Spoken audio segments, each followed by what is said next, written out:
What is up, guys? It is the Sportster Bradley Walker, and welcome to the Walker Report. As you can see, guys, I am wearing my 2020 Tampa Bay Lightning Stanley Cup hat. I have ordered one for this year. Congratulations to my homeboys, Tampa Bay Lightning, on winning their second back-to-back Stanley Cups. We'll be talking about that later in the show, but I just wanted to let you know this is the first time I've ever worn a hat on this show. But guys, if you're interested in getting this is the Walker Report, is part of In the Zone Sports Talk Radio. If you're looking to get some In the Zone Sports Talk Radio gear, head over to squadlocker.com. Type in the Zone Sports Talk Radio to present the store to pick up your zone gear. We are also sponsored, guys, by creating zenspaces.com. It is the local choice in St. Petersburg, Florida for house cleaning, decluttering, organization, and pet sitting. It's about finding the peace within you and adding comfort to your life. And guys, remember, Zen Spaces begins with you. Please be kind to yourself and one another.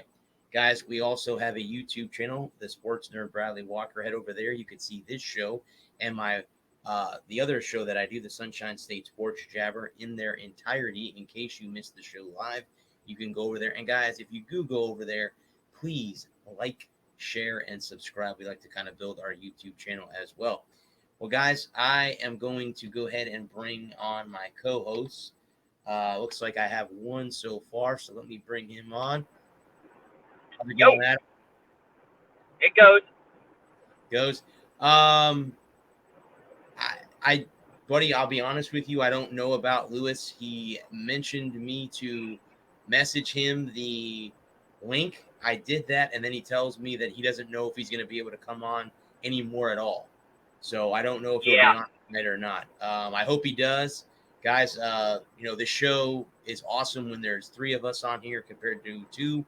No offense to me or Adam for me saying that, but the show does move in more flow when there's three of us on here compared to just two. So, we'll make it work. Yeah, but like I said, the show will have to go on. If he comes on here, then he's more than happy to. I told him he could still come on if he wanted to come on tonight. If he doesn't, that's totally on him. So that would be that. So where would you like to start, bud? Do you want to start with the NHL since that was the we can do that. Talk? Okay. Yeah, we can start there. Sounds good to me. Congratulations, by the way. Thank you. Back-to-back Stanley Cups. For the Lightning. I'm sorry, I'm going to get emotional here, but that's all right. With everything that's gone on this year for me, I think this might have been, in an odd way, it may have been a little bit of my mom's doing to give me some happiness and stuff like that. But, I don't know. It's just, like I said, I apologize, guys, for getting a little emotional on the air, but that's all right. Let me bring Lewis's right here. Congratulations. Thank you. Sorry, I'm actually crying right now. I apologize. Let it out, bro. It was a very interesting game. As you can see, I'm wearing my hat from last year. I did order a hat last night, so I have to wait for it to get here. But I did order one before I even left the watch party last night, so that's just how crazy I am. Yeah, I bet. The game last night, Ross Colton had the goal. The rookie, once again, Colton. Yeah, Colton. Andrei Vasilevsky had the shutout again. Yes. In a deciding game. He set an NHL record for doing that. But again, it's going to be an interesting offseason. I mean, we're going to enjoy this how we have it. I don't know if this team is going to be the same as it is next year. Probably not. There's a lot of salary cap issues, as there is when you win a championship, and stuff like that. But I'm damn proud of them. And they got a short turnaround too. Yeah, I think they said the season. I thought I heard on the radio today that the season starts October 12th. So, I mean, again, guys, it's July 8th today. Mm-hmm. So we're 3 months away from the season starting back up again. Yeah, camp. Yeah. And the draft, the expansion draft, I think is either next week or the week after. Right. the NFL draft is shortly after that. So we're coming. NBA. We're drafted. Yeah, we're drafted. Yeah, we are. Sorry. No, it's okay. But that wasn't the only news, guys, I wanted to talk about in the National Hockey League. Obviously, I could sit here all night and rant and rave about my hockey team. But I get that. it seems like Tarasenko wants out of St. Louis. Did you guys hear anything? Yeah, sign me up. What do they want for him? I'm in. I'm game. What do you want for him? What do you want? I guess what it is the handling of his surgeries that St. Louis isn't doing what they were going to do. That's a lot of that going around, isn't there? Well, that's Jack Eichel's issue in Buffalo too. Right. I'll take him off your hands too. You give me Tarasenko and Eichel with Larkin and Bertuzzi. Boys, watch out. Coming for you. You got Stevie Yzerman up there, buddy. So I wouldn't be surprised, man. I'll be honest with you. I wouldn't be surprised. Would you rather have Eichel or Tarasenko, though? I'd rather have Eichel because Eichel. I don't know. Something to be said about veteran leadership too. Yeah, true. But Tarasenko's not that much. He can't be much more than 28.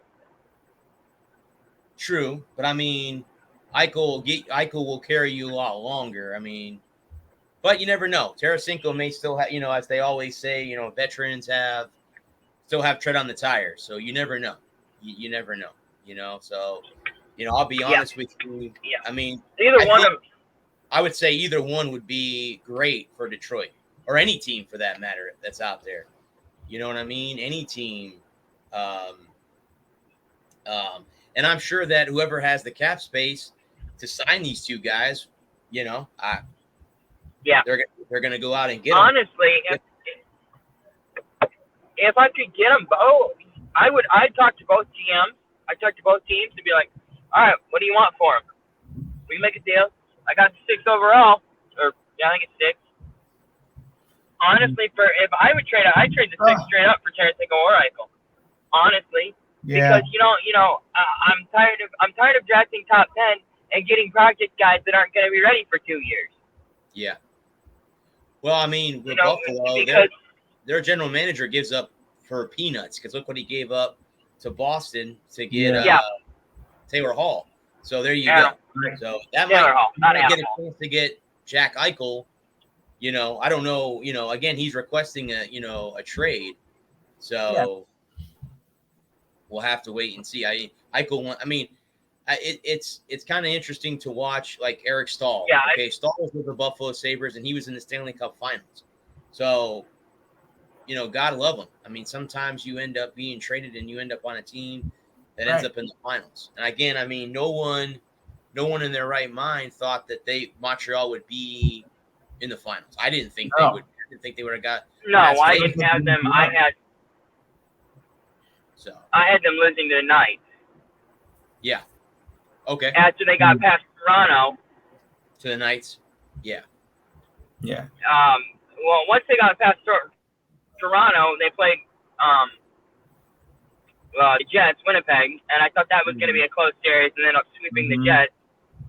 And then I had them losing to Vegas and ended up winning in 7 or 6. I don't remember off the top of my head now. They were never really in the finals, though. No, I think the only game, buddy, that they were in the finals was Game 2. Yes. They had the game 3. Maybe it was Game 3 that they had them on the ropes. Game 4. That was the 4. Well, 4 they won. They won Game 4. Yeah. But the game, I think they could. I think they could have won Game 2. They never really. Yeah. They never really skated with they didn't skate well with Tampa Bay. They just looked out of sorts, especially the first 2 games. Yeah. Right. And no, when you get down 3-0, it's pretty insurmountable at that point. Yeah, I was at Amway Arena on Monday night to watch Game 4 from inside the arena, and we all thought once Pat Maroon scored the tying goal and we were in overtime, we had the power play. We thought the cup we were done right there, and then Montreal got the goal from Anderson, and it was like, okay, Game 5, that's okay, that's okay. We're still up Right. Well, and then of course, they always talk about, oh, you're up 3-0. There could be a comeback because it's happened before in sports, and it has. Yeah. Doesn't happen very That's often. what I was thinking. Yeah. It has. Yeah. It has. So I don't. You definitely don't want, if you're the team up 3-1, you definitely don't want to get it any deeper than 3-1. Yeah. No. You don't want to give them that. They take game 4 and 5, and then all of a sudden it's a 3-2 game, and it's the best of 2, and you each got one at home. Well, I mean, I will say this: had it got to a game 7, the pressure would have been on Tampa Bay more than Montreal, because at that point, you got 3 games to nothing, and you let them come all the way back, and they force a game 7, which relatively would have been this Sunday. Yeah. Right. Yeah. So I mean, all the pressure would have been back on them. I will have to say it. The crowd booed Gary Bettman last night. What else is new?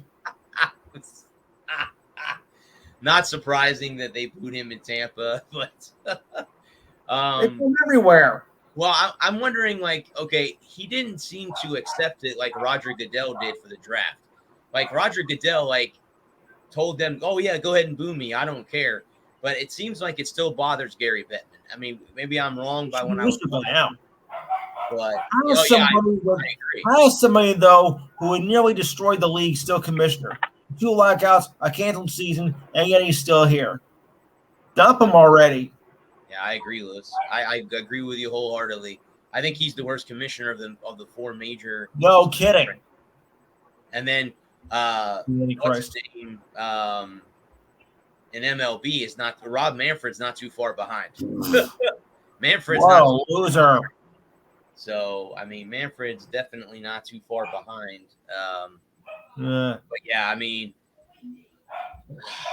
the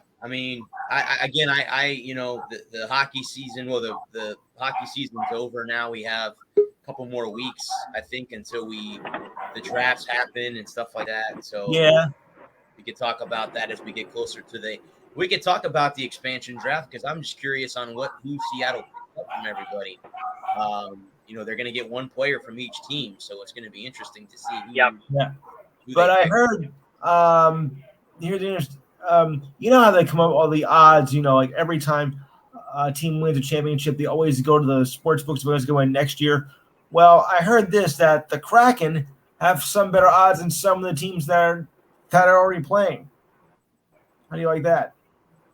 They have better odds than 6 current teams. Who are the 6 teams Lewis behind them? Just off. Well, Rangers, Flyers, I think the Devils. They didn't mention all 6. They just said of 6 teams. The Rangers? Rangers made it to the postseason. Or No. Almost did. Okay. Wow. I don't think New York's that bad. And better than the Red Wings. Well, of course, the Red Wings. And one of the other. I mean, I could see some teams out there that they would have an advantage over, but again, it just depends too. I mean, they're just banking off of the same thing that happened in Vegas. It's going to happen in Seattle. It may not. It may not do that. So who knows? Right. I don't know about all that, because they don't have anybody. They have 1 player signed so far. Correct. Yes. That is correct. Yep. It's not a bet that's a sucker's bet right there.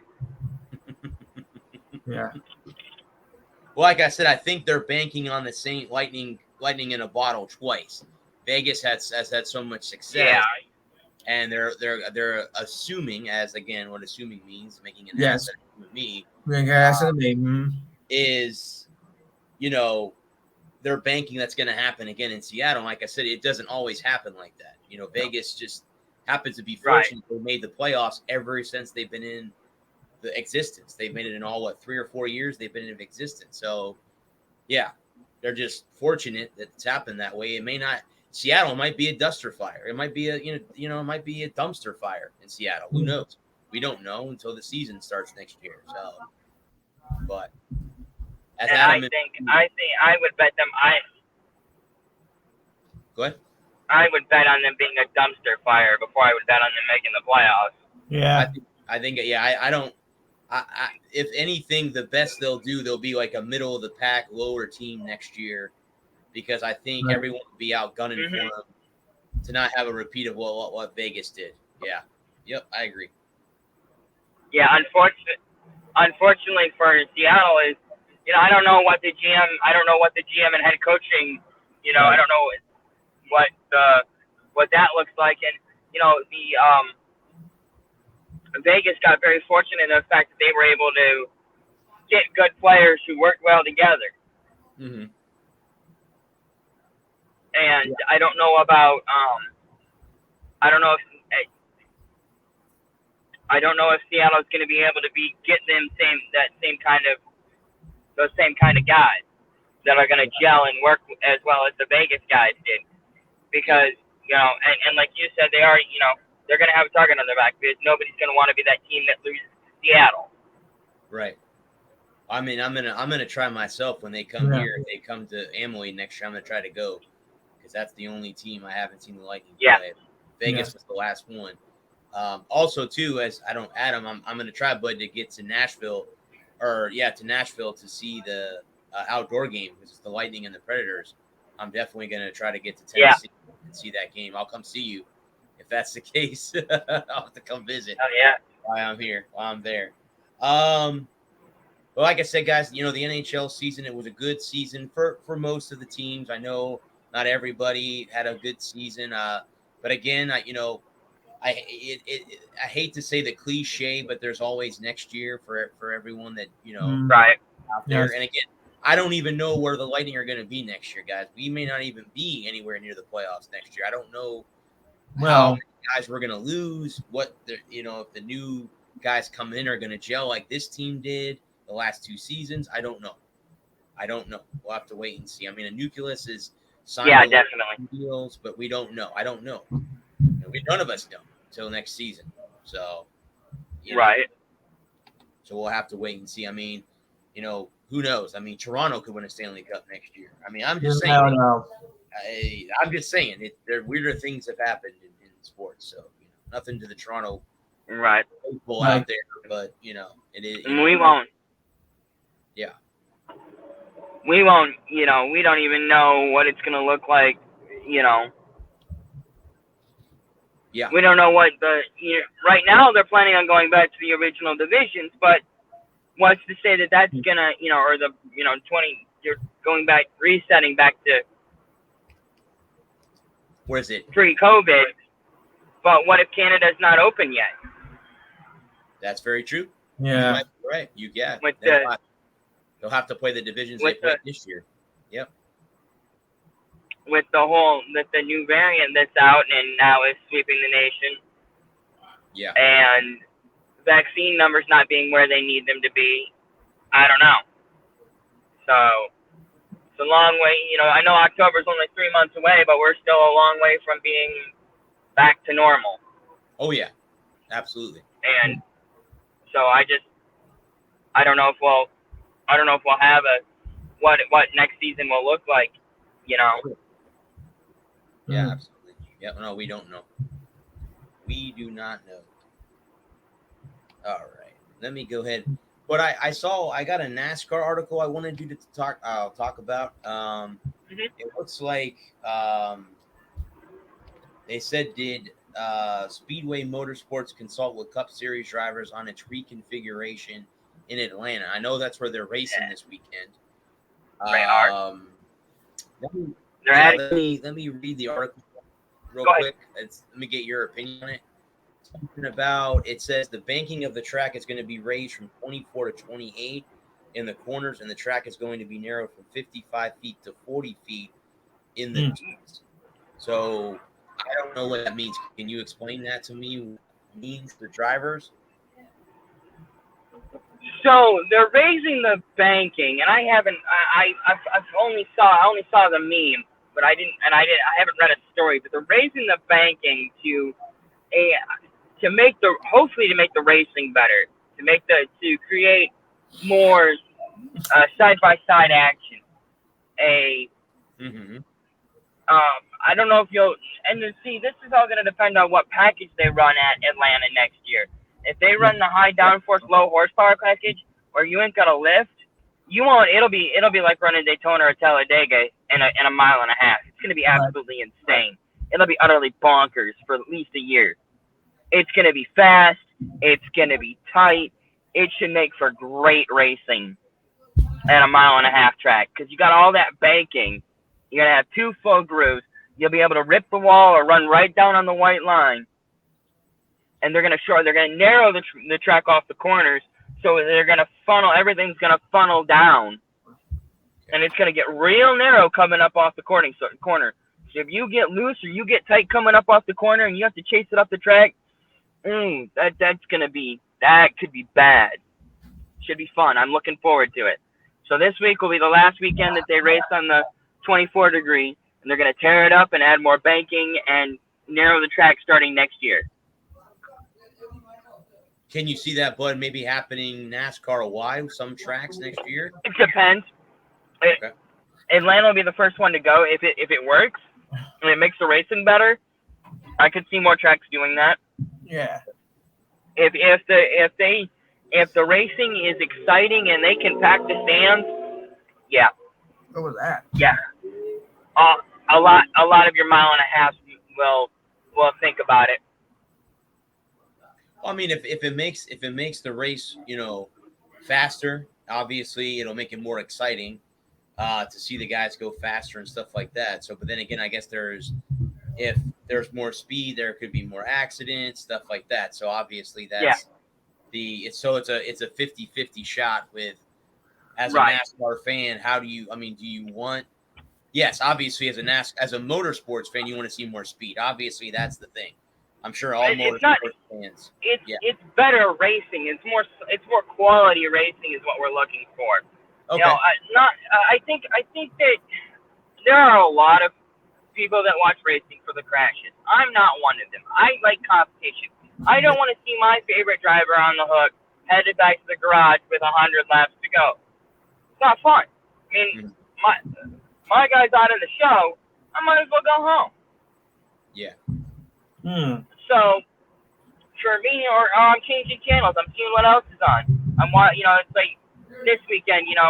If I watch the race and my guy's out of it, I watch some baseball. I'll flip channels. There's a show on Netflix that I've been watching. Probably go watch an episode or 2 of that if I haven't finished it already. But so I don't watch racing for the crash. I watch racing for the racing. I want to see passing. I want to see strategy. I want to see, fuel management, tire management, equipment management. And then going into next year, we got a whole new car coming out. So, and I don't know what that's going to do for the racing. Hopefully it'll make the product better. Hopefully we'll have more passing, more side-by-side, more comers and goers. You won't be able to get a 10 or 12-second lead and lead 180 out of 270 laps and stink up the show. Hopefully it'll make the racing better, make the field more competitive, and you'll have a lot more surprise winners. You'll have guys you'll have more Michael McDowells that win. Mm-hmm. You'll have more of the underfunded teams, quote unquote, your track houses and your 20, the single car teams that can, you have guys where you can really show off your talent, where it's about the driver and it's not who makes the fastest car every week or who has the most money to spend on people. So it's like this photo I saw a couple weeks ago on Facebook. It was in a group I'm on for one of the underfunded teams. I actually really like the driver and I like the program. I think they're, I hope that they're gonna I hope they can build a competitive team and compete for wins at top 5 to top 10.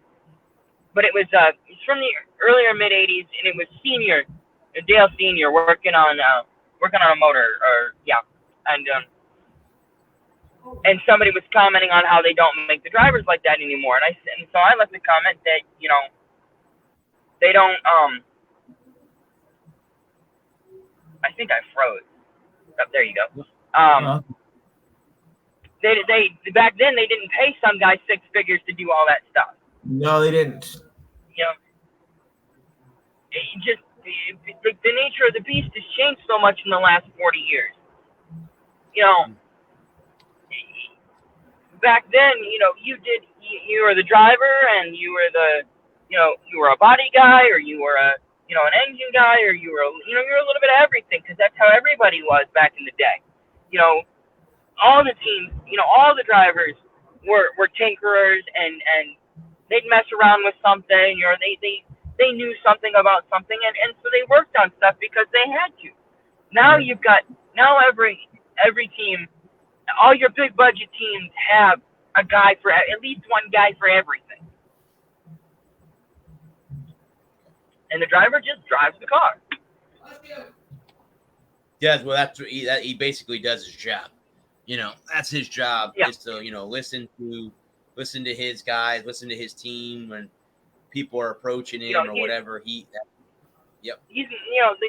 They're not turning wrenches like they were 40 years ago. They're not, because that's just because they have a guy to do all that now. It's not so much the drivers can't or won't. It's just that role has gone to somebody else.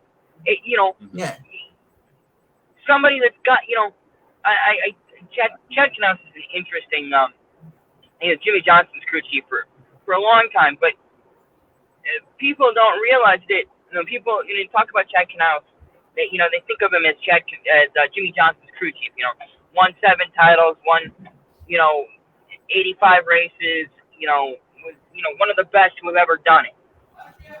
And people think that he just kind of showed up he had a degree in mechanical engineering. He's a very smart man. He didn't just show up at Hendrick and go, what can I do? No, he had a resume. And he called up, in the early 90s, he called up the Hendrick Motorsports. He's like, hey, I'm looking for a job. What do you got open? And they said, well, come on by.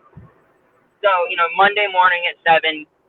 And, he's like, it was Sunday afternoon or Sunday night. He jumped in his car, took off, and got there at like 5 o'clock in the morning and put a little bit of, put some water in his hair and did himself up and fixed his tie and went in. And with his resume, and he handed his resume in. And he'd been working on cars, and he'd done local short tracks, People think that Chad Knaus just kind of showed up and just got the job. He had a degree. He was a very smart man. He knew what he was doing. So, even then, 30 years ago, they were hiring people who knew, you see the evolution of the sport. It wasn't just guys who, well, I guess it'll go faster. Well, guys that, they've been doing it for 30 years because it's all they ever knew. They got a note, and they got a file cabinet full of notebooks, and they just go pull a notebook out and, we ran 800 pounds on the left side, last year, but it was 74 degrees out. It's going to be 86 degrees this year, so we'll run 950 or, whatever, for want of numbers. But, is that a comment? Did we get a comment? Yes, we did. That's why I put it up there. I wanted to see what you guys see what it says. But yeah, I mean I digress. I think it'll be good, but again, I personally, I'm excited. I love change. I love anything new, anything innovative. Well, especially in NASCAR, because as an outsider, I think that the sport has kind of, at one time, was probably the most popular sport in America. It was, hands down. It was probably the most popular sport in America. It was the second most popular from 1996 till 2006. It was the second most popular sport in America, only behind football. So there you go. So I think it's trying to get that luster back. I think it's luster. Well, actually, it was naked midget wrestling that was the most popular. But no. Not gonna buy that, are you? No, okay. I tried. Excuse me. Your search history might suggest otherwise. I'm a sicko, aren't I? Yes. Yes. But no, all kidding aside, it is football. You're right. You're all kidding aside. Yeah. But the biggest blow to NASCAR was the fact that they had no one to replace Earnhardt. How can you? Yeah, that's a legend. Legend. And the thing about it was, like, you look at, baseball had nobody to replace McGwire and Sosa. When McGwire and Sosa, when the home run chase ended, and Bonds wasn't the guy. Bonds wasn't going to be a face of baseball, and they had nobody. When Gretzky retired, he was the face of the NHL. That's the problem with having one superstar. Yeah. One guy gets all the media attention, and that's what makes football so popular. Is the fact that there is no face in the NFL. Right. There's no one guy who is the face of the NFL. There's much. There's so many guys. Whether it was in the '80s with Montana and Elway, or the '70s with Bradshaw and Staubach, or the '90s with Favre, and there's always two guys that Right. If you weren't a fan of one guy, you were a fan of the other guy, Peyton Manning and Tom Brady. And the NFL has always had at least two guys. Right. That when one guy walks away, and a lot of people were complaining about the push of Patrick Mahomes, but the NFL saw the handwriting on the wall. I mean, Manning was gone, Brady was getting older, Rodgers was getting older, the old guard was retiring and was on the decline, and you had these hot young stars. I mean, why wouldn't the NFL want to promote the new faces of the league? And the NFL does a very good job of promoting more than just one guy. Because you need more than one guy. There isn't just one NFL play. Like, for so long, there was only one. Hockey was Gretzky, NASCAR was Earnhardt, basketball was Jordan. And it took when Michael Jordan retired at the end of the '90s. Basketball just didn't have that one guy like it did with Jordan. So Kobe. Yeah, but Kobe wasn't. But Kobe didn't transcend sports the way that Jordan did. He didn't. Okay. And that's what I'm saying. Like, when you only have one guy, obviously the NBA has recovered and rebounded and learned from their mistakes, and they don't just promote LeBron. They promote the rest of their stars too very, very well. It's Harden, it's Durant, it's Curry, it's Damian Lillard, CP3, it's Giannis, it's Booker, it's Butler. It's all those guys, and that's what the other the NHL, NASCAR, baseball. Baseball doesn't have a face.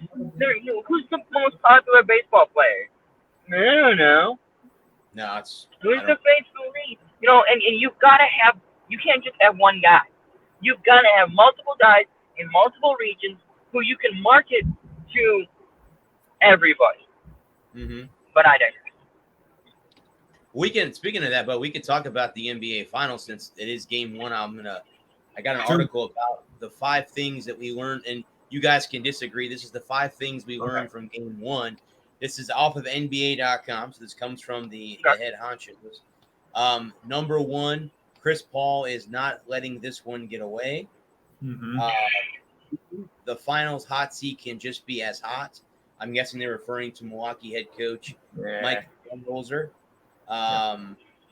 Number 3, Giannis Malevius. I think I'm pronouncing that incorrectly. It's DeAndre, not Luka or Trey. And then it says free throws still matter. So those are the 5 things we learned from Phoenix's Game 1 over Milwaukee. Yeah. Now, Lewis, you're the biggest NBA guy that we have. So can you. Relate to what those, was that what really happened in Game 1? And Game 2 is about a half hour away from tipping off. Well, he can't rely. I mean, Game 1, Chris Paul is on all cylinders, and he wants this more than anything. He's waited 16 years to get here, and he's not going to let this go down without a fight because this is going to be like one of his last chances. And you're right, that other guy, he's not Trae Young, so you don't know what's going to come out of that. Really, Budenholzer, I think they're overdoing it a bit. I don't think he's going to be in danger, even if he loses the finals. I don't think they're going to be after his head or whatnot. It'd be pretty stupid to have, you went through such a great season and you're going to fire him just because you lost in the final. So, I could be wrong, but, I really don't see it happening. Although I'm sure that the general managers have other plans in mind. Right. Budenholzer will be a I think Budenholzer. that doesn't make any sense to me, but. Well, there are rumors about that, though. But, I don't understand. I can understand if this is his third trip to the finals and he was 0-2. Right. But, I mean, Christ, it's his first trip to the finals. Right. So, I mean, look at where they've come in the last few years. Yeah. And how, that doesn't make any sense to me. I could understand next year if we're at the All-Star break and they're 21-21 and they decide to make a move. But after the fight, even if they get swept, if they look uncompetitive in 4 games, I mean, it doesn't make any sense to me. But no. I agree with both you guys. I don't know how you can fire a head coach who's got his team in the finals for the first time. And when was the last time Milwaukee was even in the NBA finals? 1974. There you go. Exactly. It's not like they've gone they've gone 10 times in the last 20 years. So no, I think his job is pretty safe. That way. But then again, we've seen. I mean, look at what happened with the Washington Capitals. They won the Stanley Cup and they fire their head coach the next year. So I mean, it does happen, but that's very odd. And to me, I think Milwaukee would make a big mistake, even like you said, even if they get swept. It's right now. I mean, from what I've seen, the highlights and what I've read, that Phoenix was just the better team in Game 1. Now Milwaukee will have to make some adjustments for Game 2, or they're going to find themselves down 2-0. That's the way the cookie crumbles. Right. Oh yeah. And I don't. Good. I was just thinking about Andy Reid in Philly when they went to 5 straight NFC title games and only made 1 Super Bowl. I can understand that. It's time to make a change. You can't get over the hump. You can't get over the hump. But it doesn't make any sense to me. And I don't follow Milwaukee basketball all that closely, so I don't know. Maybe this is his 8th year and he's made 1 finals appearance. Let me take a look. Let me see what his record is as a head coach in Milwaukee. Yeah, go for it. I'm curious. I'm curious to see what their head coach. Let's see.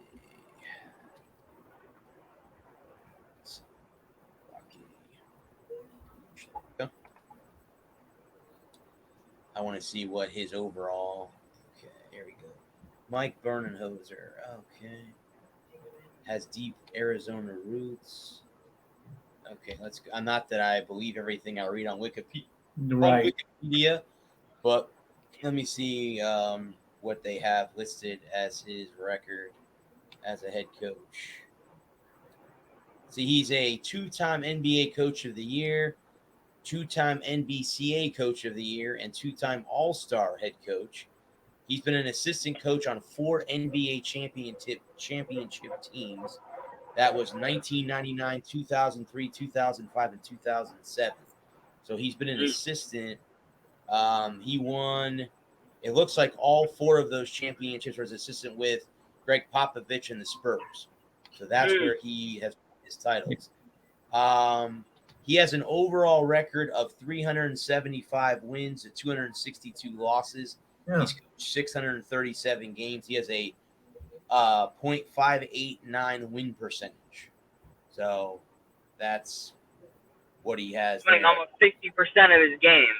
Yeah, I don't know how you fire him. I can't see. How long has he been the head coach in Milwaukee now? This is his 3rd year, but he started in 2000. Why would you fire him? Yeah. What the hell? I could see I could see if he'd been there for 10 years and this was their 3rd finals appearance and they look bad, but I mean it's only been his 3rd year. He took a bunch of nothing and they're in the finals in 3 years. I'd be tickled pink. The worst season he's had is in the 2013-2014 season where he was with the Hawks. They went 38-44. They finished 4th in the Southeast Division and lost in round 1. The only year he has missed the playoffs is in this last year in Atlanta. They missed the playoffs. He was 24-58 in his last year. Now in Milwaukee, he's been first in the division every year. They lost in the conference finals in 18-19. They lost in the semis last year, and now they're in the NBA finals. So again, and so far, it looks like in the playoffs he's an even 32-32. So that's what his playoff record is. 32. I don't know who wrote that article, but he needs to lay off the drugs because Yeah. it's gonna be out your damn mind if you think that's insane. Yeah. All the dude does is win. Why in the hell would you fire him? I Don't don't do know. drugs, kid. Don't do drugs. Well, Yeah. I guess too. Now Giannis re-signed, right? Was he a free agent or is he a free agent this year? Free Coming agent. up. I don't. Is he a free agent this year? Because I thought he I signed a believe good he is. I believe he is. I think he's a free agent at the end of the season. I don't They'll know. re-sign him. I think. Look that up. Look that up. Because I thought they re-signed him last year. Let's look. Giannis. Hang on just a second. Let me see if Giannis is currently under a contract or if they. Let's see here. Giannis. I'm not even going to try to pronounce his last name because everyone. Yeah. knows Oh, about it. Giannis. The Greek Freak. The Greek Freak. Just call him the Greek Freak. Nothing like Jimmy the Greek. Let's see. Yeah. Pushing it. Contract. Let's see what it comes up here. I'm going to see if it tells me what exactly. It looks like he is signed. It looks like they just signed him. Okay, I was wrong. 7. Yeah, he got a new contract. He's set to make $260 million over the next 6 seasons. He's going to make $39 million this year. He'll make $42 million next year. Yeah. And then in 2023, he'll make $45 million. In 2024, he'll make $48 million, close to $50 million in that contract. Maybe in the 2025-2026 season, he will eclipse $50 million. Let's see if this article real quick here. Yes, the 2025-2026 season, he will make $51.9 million. That's a player option season. So they could pick up that player option. If they do, he'll make almost $52 million in that season. That's a lot of money. Whew. Man. Hell yeah. Hell yeah. Sign me up. That's a lot. I want to circle back to the NHL real quick for a hot second. Sure. And we can talk about it. It would be basketball too, either or. Which would you, okay, seeing as, consider that you're the home team, you have game 7. Would you rather sweep and win all 4 games, win the first 4 and be done, or win on home, win at home? Yeah, I think I know where you're going with this. Ooh. I guess I would say get it done in 4 because if you have the team to get it done, that way you don't give the other team a chance. Because if you get to game 7, whether you're in the NBA or the National Hockey League, I mean, I remember when the Lightning won their first cup, we won in game 7. We won in double overtime in game 6. But I'm just saying, I think if you're up, if you have a chance to sweep, I think you get it done. I don't think you want to give the other team just a glimpse of hope that they can come back. Because, I mean, I'll even say this, for example, and Lewis can vouch on this. We can rewind back to 2004. The Yankees were up 3-0. Yeah. They beat the Red Sox 19-6 at Fenway Park. Trust me, we all thought it was over. And again, we won game 4, and then there was the glint of hope that we had. So, yes, anytime I would say get the 4 and get it out of the way. I would not want to have to play, give the team a chance. But, yes, it's exciting to win a game 7, too, but I would rather have this. No, that's not the question. The question is, would you rather? Okay, I'm sorry. I think I didn't. I think I didn't say this right. So you're going to. Would you rather win? Would you rather sweep or win in front of your home fans? Sweep. You rather sweep? Sweep. I want to win it in front of my home fans. Okay, like the Lightning did last night. Okay. Yeah. If I had the chance, if I had the choice, sweep or win it in front of the home crowd, I want to win it in front of the home crowd because we're gonna go all night. That party, they're gonna have to kick me out. Well, We're gonna that's what I said. Place and we're all That's what I said last night. I said if I paid $1,000 for that ticket, I'm sitting in that arena until they kick me out. I'm not leaving until they kick me out of the arena. Right. Yeah. Yep. So Don't worry. Senator Glenn, get off your ass, Senator Glenn. and I believe that I heard that they're going to have another boat parade on Monday here in Tampa. So yeah. I'm gonna try to go myself. We'll see how that goes. But That's yeah. what? That's 3 in 1 calendar year? 3 in 1 calendar year. That is correct. Or- 2 or- Stanley Cup and the Super Bowl. Yep. Yeah. Yeah. And I've Oh, been you got hearing it. on the news that if the Buccaneers stay healthy, they're going to be the favorite again to win the Super Bowl again this year coming up. So We'll see. Again, if they Yeah. got to stay healthy. That's the. Do you think that's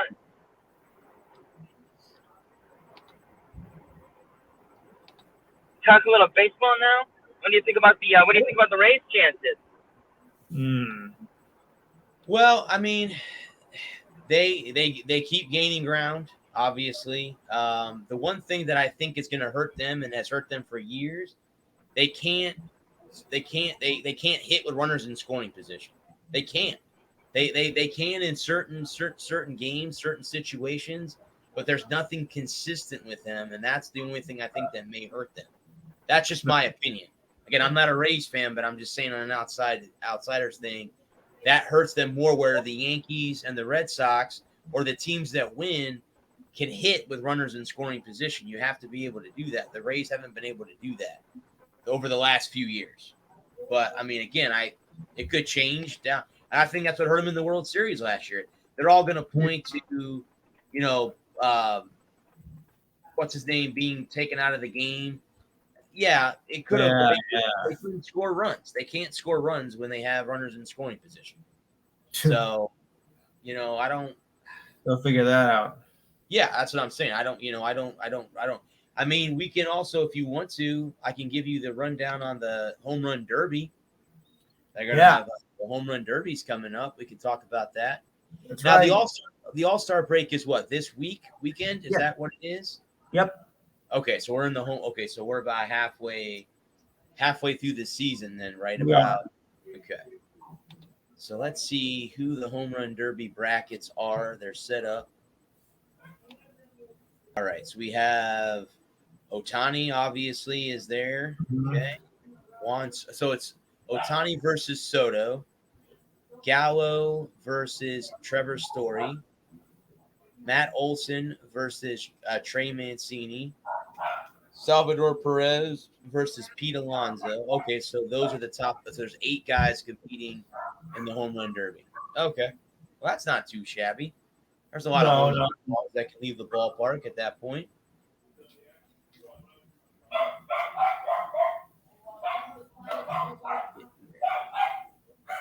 Uh-oh. So we're halfway through the baseball season.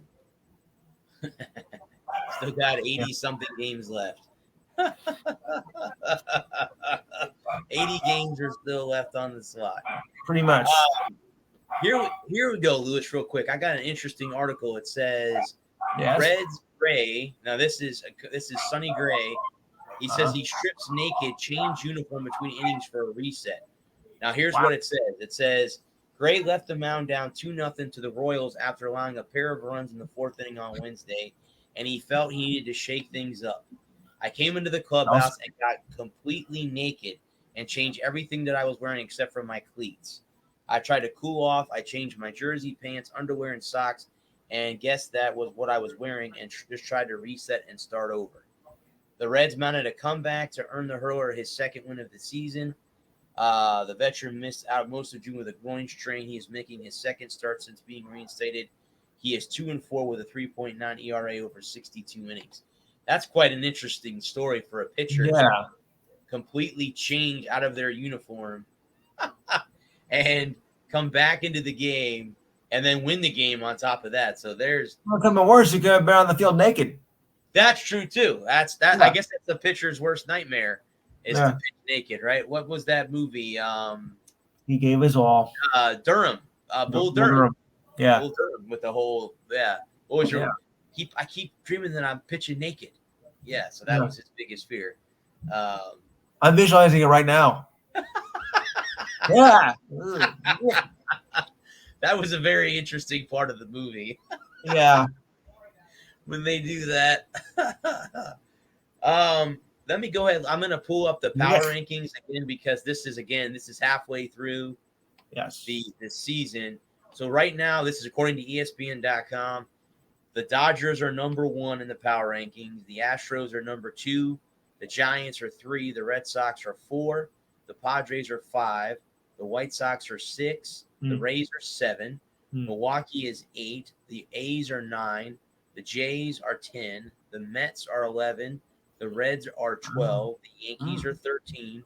The Braves are 14. The Indians are 15. The Mariners are 16. The Angels are 17.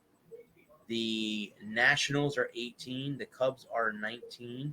The Cardinals are 20. The Phillies are 21. Marlins are 22. Tigers are 23. Rockies are 24. Twins are 25. Royals are 26. Rangers are 27. Pirates are 28. Orioles are 29. And rounding out the 30 are the Arizona Diamondbacks, who have been kind of a big disappointment, I think, all season as far as I'm concerned with but MLB. But yeah, the Diamondbacks they're a long way away from anybody at the media moment. But yeah. So again, we're halfway through the baseball season, and this is where, and maybe my co-host will agree or disagree with me, I think this is when the games start to matter. When you get into the July, August months, this is when the games start to come and matter. They start mattering a little bit more for the teams that are contending or the teams that are out of contention, trying to get back into contention. And again, I'm not trying to diss on the Diamondbacks, but I don't think they're there. I don't think Baltimore's there. No. I'm talking about the teams that are have a chance to get to, the playoffs, that are vying for a playoff spot, or are close to the wild card.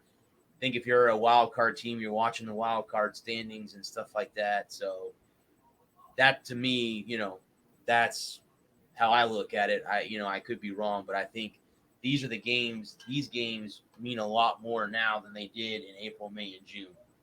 But, I think you have a lot more, the meaning is a little bit more to these games because, again, if you fall behind, you go on a long losing streak. This is not the time of the year to go on that long losing streak now. So we'll see which teams are able to stay where they're at, or if they start to falter down the stretch, because this is it now. These are the dog days of summer. And Now, again, when is the World Series supposed to start? Does anyone know exactly when the first day? Well, it's supposed to be October. Is it around Halloween? Yeah. It should end just before Halloween. We hope. Halloween. Okay. We're Because hoping. you obviously don't want it to go into the middle of November with the chance of it being in a cold weather city. Exactly. No, that's what they've been trying to do for a long time now. Extend the postseason. Don't be ridiculous. Yeah, no. You cannot extend the postseason into almost like the week before Thanksgiving. Well, here we are. It's 5 below zero in Minnesota, and it's snowing heavily. But what'd you expect, stupid? Yeah, exactly. Was that a snow? Was that a baseball or an ice pellet that you just threw here? Okay. Well, I mean, you can look at it last year. They played in a bubble, obviously, in San Diego. They didn't leave San Diego. But it would have been two warm weather teams anyway in LA and in Tampa Bay.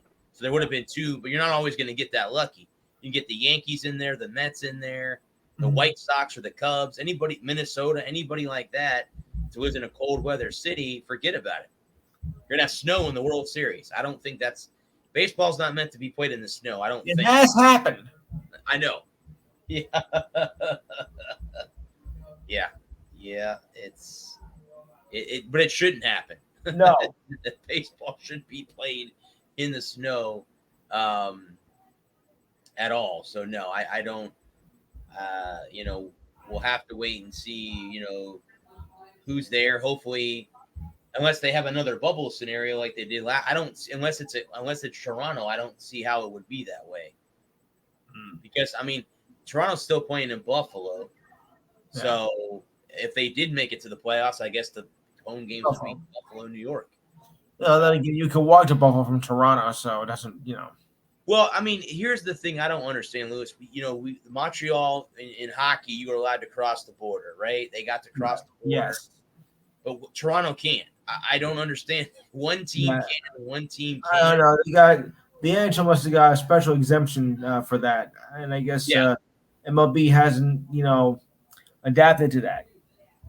Well, either that or because hockey is so popular in Canada, they're like, Right. baseball's probably not. So we're not gonna let them just, But I would feel bad if I was a Blue Jays fan. Like I'm a Toronto Blue Jays fan, and I can't go to the home games because they're in Buffalo.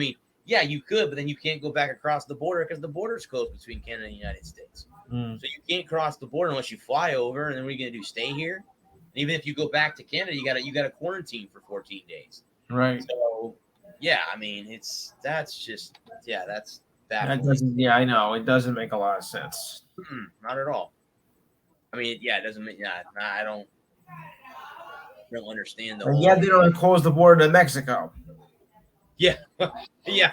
Well, we were supposed to be closing the border, and again, I'm not getting political here, but the border isn't closed anymore. So, just saying, the border's not closed anymore. But yes, you're right. We thought the border to Mexico was closed, but it's not.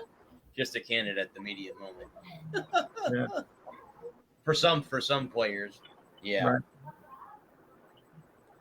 All right. So we can briefly, if you guys want to, talk about Wimbledon. If you want to talk about that, I know Roger Federer got beat today. If I think correctly, he got beat today. Yep. Nadal's not even in there, so that leaves Djokovic. Oh, you lost it. Okay. I know that was the big news today in tennis was that Federer got knocked out. Bless you, whoever that was. But he got knocked out. So it was interesting to see, but then again, how many more years do you think he's going to get to the finals? That's the question I have for him. Yeah. He's up there in age. So now you wonder, is he going to give it one last hoorah next year and say, that's it, I'm done? Or does he say, you know what, I'm done at the end of this year. I'm going to hang it up. I don't know. No, I don't think he'll do that. Yep.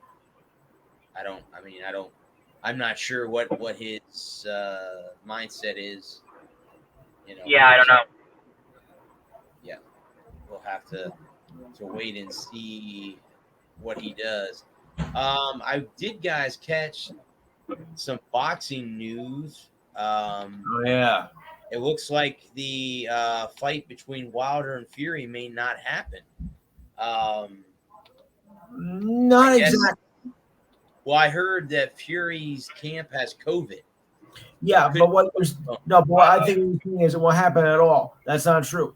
It would happen, but maybe pushed back to September. Oh, okay. So it's just gonna be postponed, not canceled. Right. Yeah. Not canceled out, not canceled entirely. Yeah, I happened to catch it says that let's see here. I missed that. I'm hoping to see the conclusion of the Fury Wilder trilogy may have to wait a little while longer. They reportedly a COVID-19 outbreak in Fury's camp as expected to delay the July 24th, according to ESPN's Mike Coppinger. Fury and 3 others in his camp reportedly tested positive for COVID-19. Breaking per source that Tyson Fury was one of the people in his camp who tested positive, and the fight with Wilder is postponed. So yes, you're right. The new date, I've been told, vaccine dose, but never got this. So he got the first one, but never got the second shot. So that's what happened with Tyson Fury. He never went back to get his second shot. Yeah. So Fury is reportedly, he said sick, but not that sick, but he still has it, so he can't get in the ring anyway because he would then spread it to Deontay Wilder. So that's not gonna fly. Okay. Well, yeah, it looks like Lewis said, it looks like it could be rescheduled for September, which would delay the fight for a couple months to give Fury and his camp time to heal from COVID and obviously stay away from getting COVID. But yeah, you're right. Make sure you guys get your second shot, as you can see right there. One shot doesn't do it. Yeah. Well, for some it does. For some it does. I mean, there are vaccines out there that you only have to have one shot, not two. So there are ones out there that do. So yes. But that caught my attention because I know that fight's coming up here in the next couple weekends. Obviously, it's going to be postponed now because Fury did test positive for COVID-19. So there's which means that even further delays the inedible that when he fights Anthony Joshua. Yeah. So which is the fight that I would much rather see myself. Well, what happened with this one is Deontay Wilder's camp, kind of forced his hand and said, "Hey, we have a rematch clause. You can't just, be I know. again." So that's the boxing world for you, right there. Mm-hmm. So. Yeah, I know. I'm just saying. No, I agree with you, but I'd rather see him fight Anthony Joshua too, because the first two fights with Wilder. The last fight, he dominated. Fury dominated Wilder right off the get-go. Yeah. So. From the jump. And I thought he should have won the first one. I didn't think that was a draw. I thought it was a bad scoring decision. Right. I thought the knockdowns were. The fact he got up from the knockdowns was impressive enough as it was in and of itself. And the rest of the fight, he was winning. Yep. I thought that was a garbage draw. He decided he let nothing a chance in the second one, though. Well, no, because he came out and said exactly what he was going to do. I'm going to lean on it. And then he went and executed. And executed it right to the T. Yep. So I would look to say whatever game plan he has for Deontay Wilder this time around, he'll do the exact same thing. Wilder's going to have to prepare, for something different too, because whatever plan he had in fight 2 didn't work. So he's got to change his approach. He's got to learn how to box. And that's true. He can't just, the thing that makes Wilder dangerous is his right hand.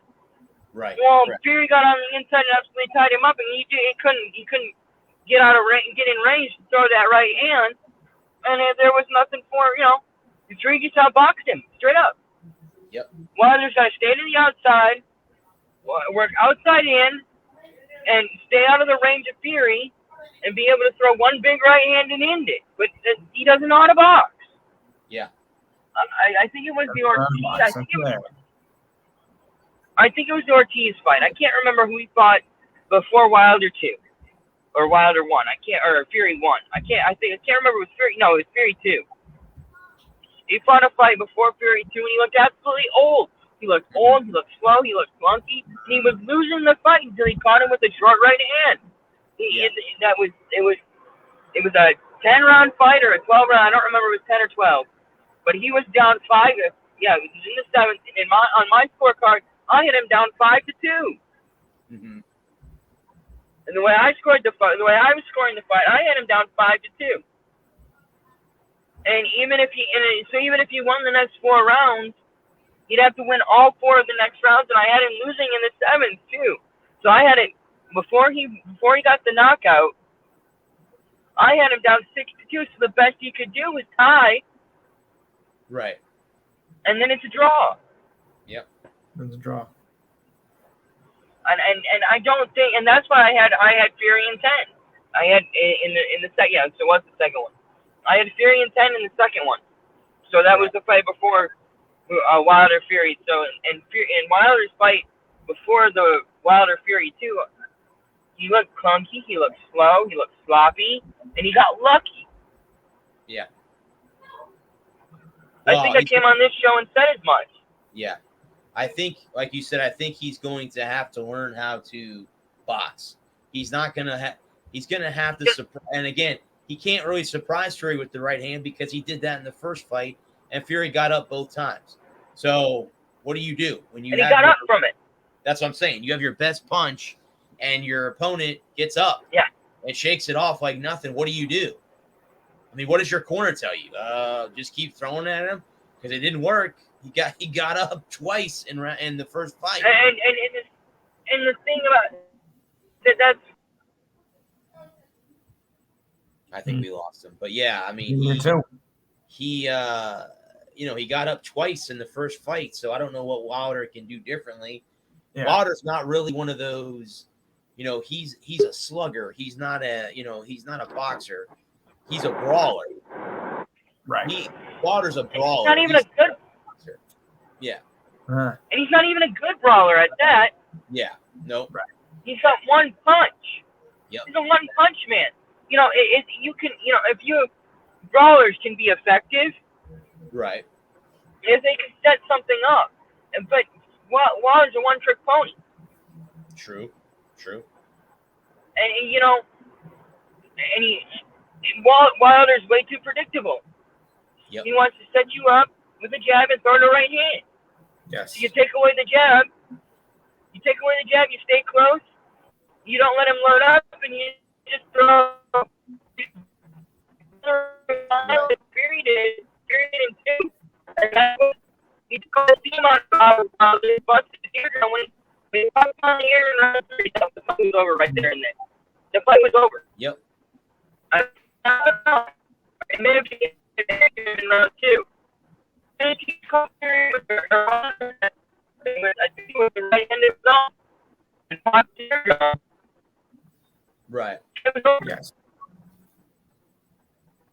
Yeah, I think even in the third fight, I think it's gonna be short-lived again. I really do. I think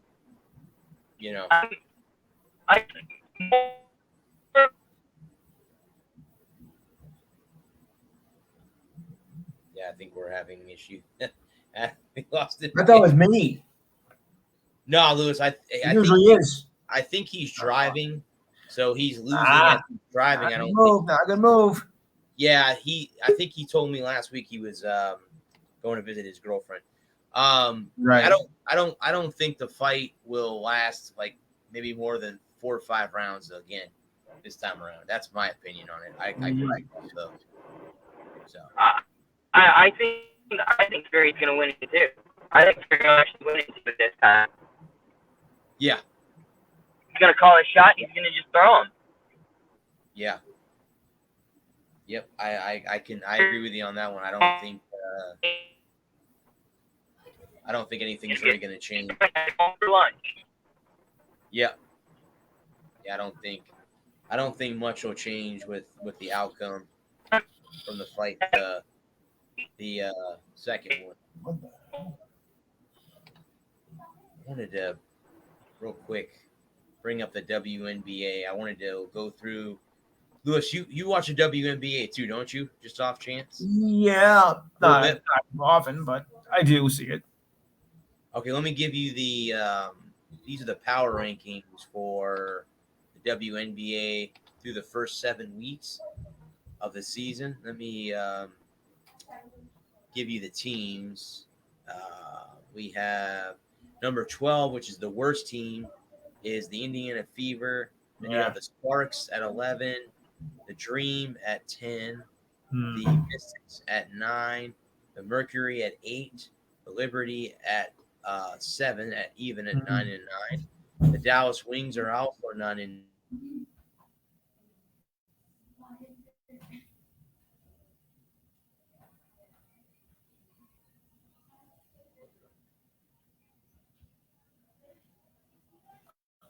Bradley?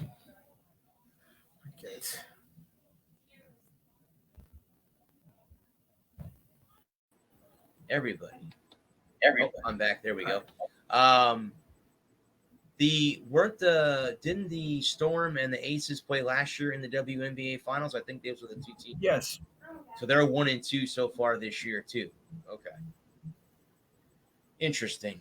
That's where they're right now. They're the 1 and 2 in the power rankings. Yeah, let's bring Adam back here and whoops, there we go. Okay. But yeah, so I just wanted to kind of add that in there that I saw the power rankings pop up for the WNBA through the first 7 weeks of the season. It looks like it's the same top 2 teams that were there last year are still there. So still there again. You guys, let me quickly, because I wanted to bring this up because I know this is really gonna ruffle somebody's feathers. This coalition between the XFL and the CFL is broken up. Of course. I read an article that they are no longer pursuing a partnership. According to XFL, that they are now going to push their season back till 2023. So there will not be a season next year either. What a surprise. So again, So much for getting close, huh? Yeah, they have it says that the XFL and CFL agreed not to pursue a working partnership after positive talks. That was the first article. The XFL is set to return in 2023 after the CFL they can't come to a partnership. So they're looking to get back. Wasn't it like 2? Yeah. Wasn't it not? But 2 weeks ago we were talking about they were saying they were getting close. They were getting very close, yeah. And now 2 weeks later they have decided to call it a no-go. So now maybe the XFL can work with the USFL. Right. Because I was saying is that you have infrastructure. You have to have your own unique venues that are not high school stadiums or college stadiums or NFL stadiums. Correct. You have to be in markets that are not prime NFL markets. Yes, you have to be in like LA and New York, but you also need to capture places that are not LA and New York, like Birmingham or Omaha or OKC, places where they don't have an established NFL franchise. Good New Jersey. Excuse me. New Jersey. There you go. Trenton. No. And you have to have money. Yes. I know I harp on this every time we talk about any new league in any sport, but you have to have money. Correct. And a lot of it. Yes. There you go too. Because that's what made the AFL and the USFL successful in the 60s and 80s respectively. Is they had money to lure away NFL talent. Yeah. Yep.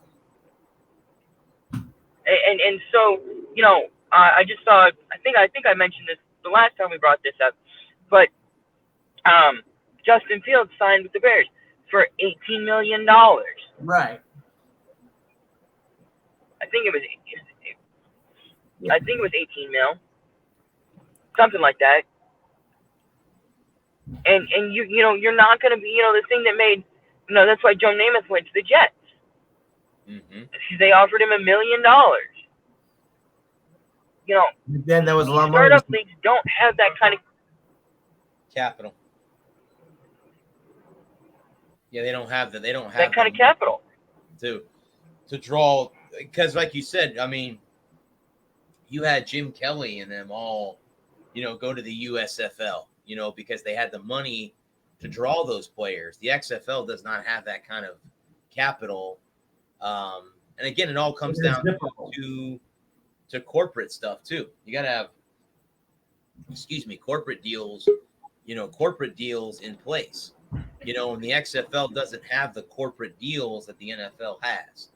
So again, I don't see, the only thing I can think of now is The Rock is trying to prove that he can do one more thing in his career. I'm dominating wrestling.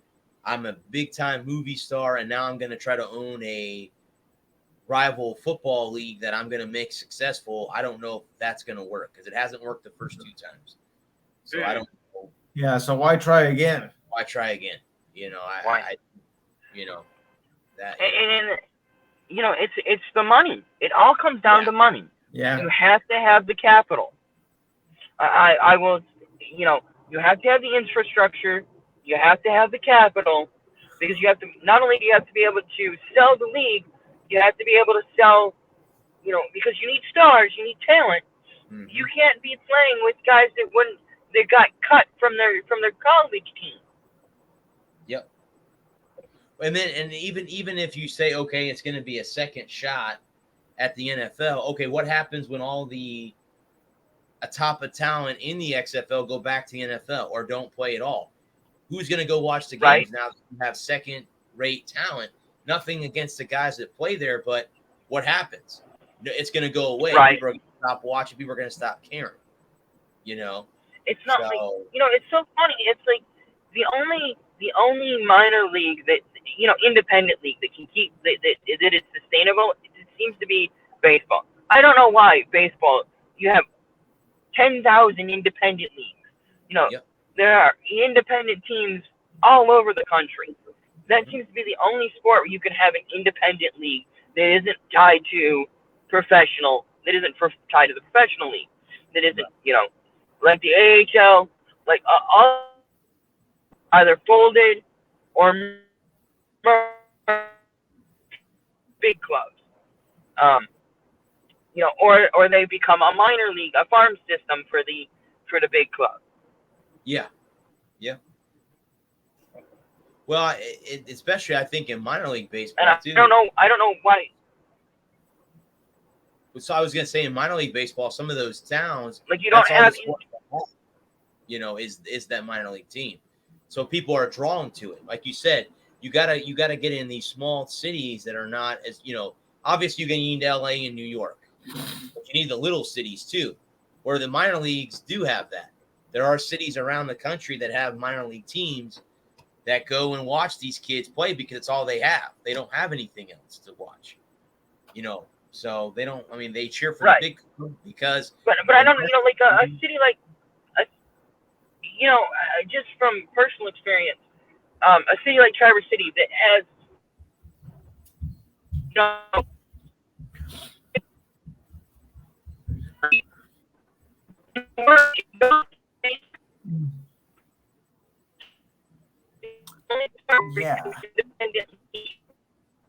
affiliated independent league. Like minor league hockey, independent hockey leagues, they don't work. Independent football leagues, they don't work. Nope.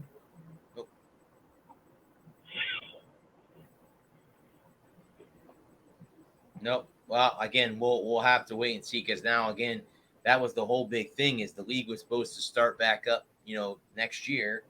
Now they pushed it back. So now I wonder if anything else goes wrong between now and 2023. I know that's a long way away. Knowing them, it just might happen. I mean, who knows? That we could be 2 weeks from now talking about, oh, nope, now they've decided they are going to merge with the CFL. So who knows? I mean, that could change too. Like we said 2 weeks ago, they were close to a deal, and now they're no longer close to a deal. Yeah. So who knows with that, what's exactly going to happen. I wonder what happened. I don't know. That's a very, very good question. That's it. Let me see if the article mentions what exactly went wrong between the two sides of the agree not to pursue partnership. Okay.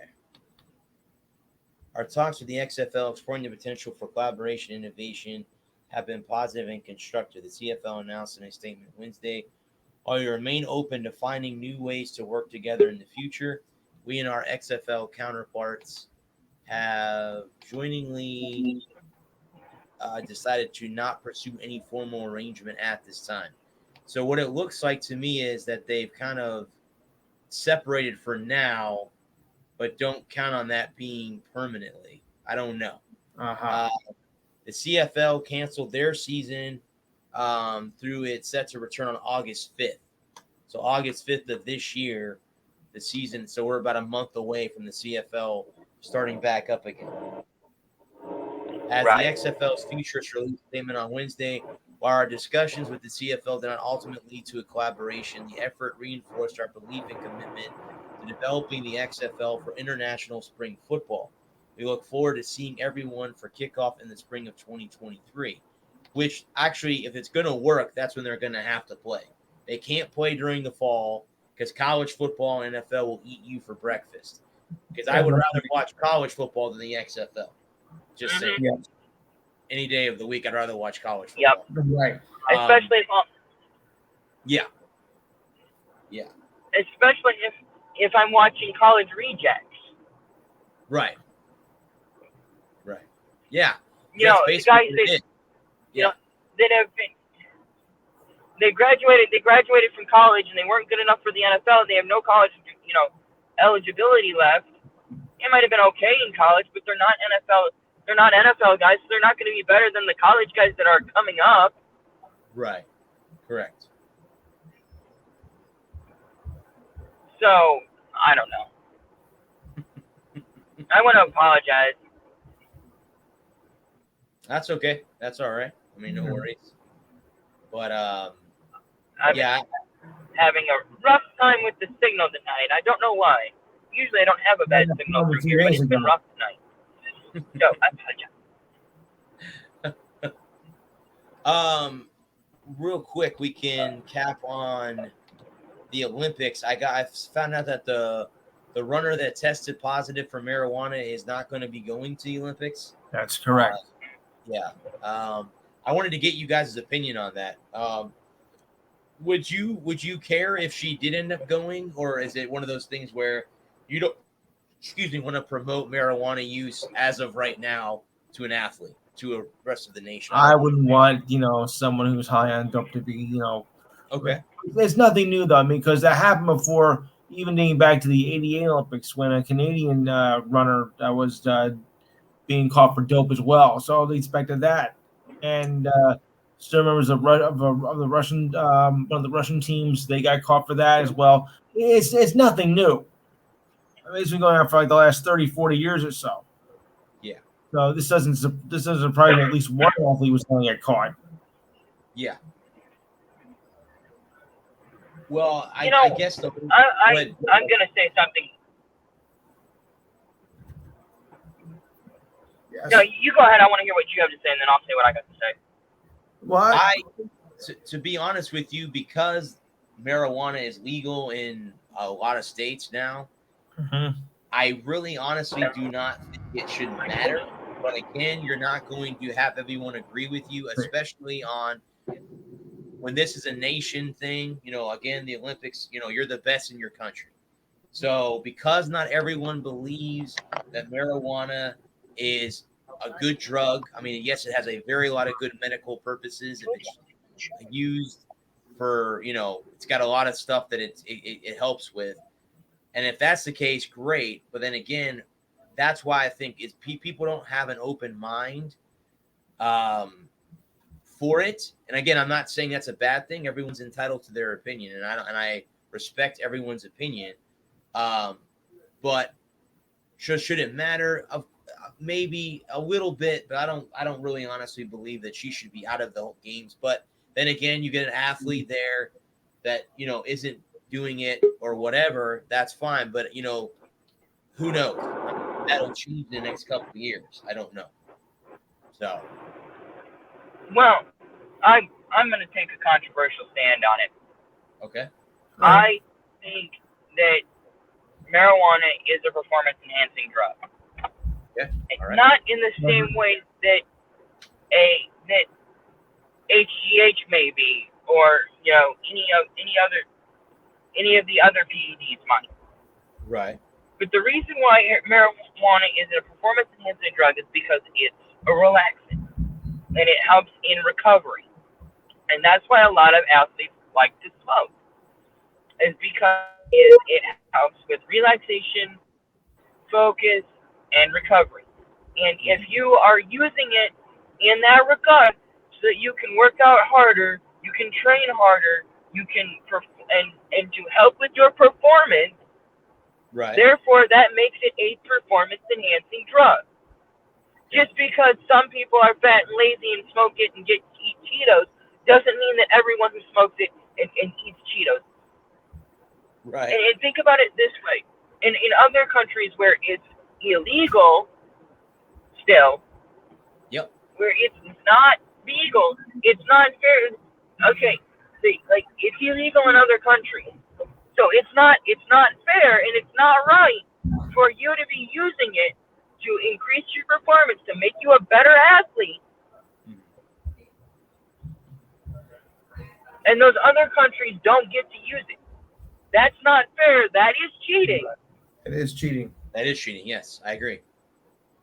And so that's why I don't agree with you using it, especially, if it was 3 years ago and like she was, not in competition, she wasn't getting ready for the Olympics in a month and she smoked a joint, okay, I could say, yeah, that's fine, whatever, not a big deal. Or in the off season, like if if an NFL player wants to smoke in the off season, and they're not using it as a performance enhancing drug for the purposes of being able to recover and relax, and it's not being prescribed by a medical professional in that, like I understand some athletes take, like they have issues, like they can be prescribed prescription painkillers to help them with their pain, for pain management, or focus, like they take Adderall or something. If it's prescribed by a doctor in a legal dose, to help them focus and be a capable of functioning member of society otherwise, that's fine. Mm-hmm. But if you're using it if you're using a substance that is not legally recognized outside of and using it outside of medically directed care, and you're using it for the purposes of enhancing your abilities, that is cheating. That is a performance enhancing drug. And no, it's not right because it gives you an unfair advantage over athletes who either can't or won't. Right.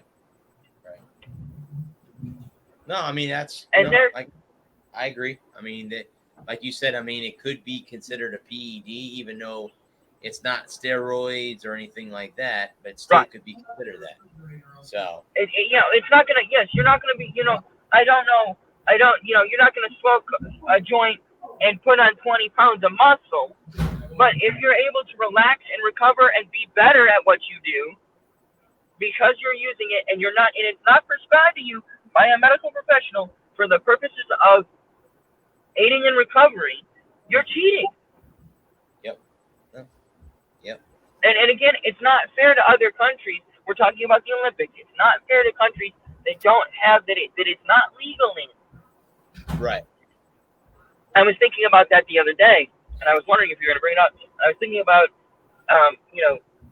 if Dallas, it's legal in Colorado, right? Correct. So if the Cowboys go to, if the Broncos, it's legal in Colorado for recreational personal use, and the Broncos smoke a whole bunch of it so that they can recover faster and be better players, and then they fly to Dallas and play the Cowboys, and it's illegal in Dallas, and it's illegal in Texas, and the Cowboys aren't able to take and use it to aid in their recovery. How is that fair? Very true. No, I would agree with that. Yeah, no, it at that point it would not be fair. No, it would not be fair. But I understand. In the off season, you want to smoke a joint, you want to get high, whatever. It's the same. I don't have a problem with it. It's the same thing as drinking a beer or Right. whatever other recreational activities that some people don't approve of. Yeah. Going to a strip club or whatever. There are things that are legal. It's legal in Colorado. So if in the off season you want to smoke, or on the bye week you want to have a joint, fine, whatever. I don't care. That's not the problem. The problem is that athletes are using it to aid in their performance. Right. No, that's. I mean, like I said, there you go again with PEDs and all that stuff. That's why they're not used either, because of that reason. Because they do help an athlete more than anything else. You know. So no, I agree with that. I mean, So that's my personal thoughts on it.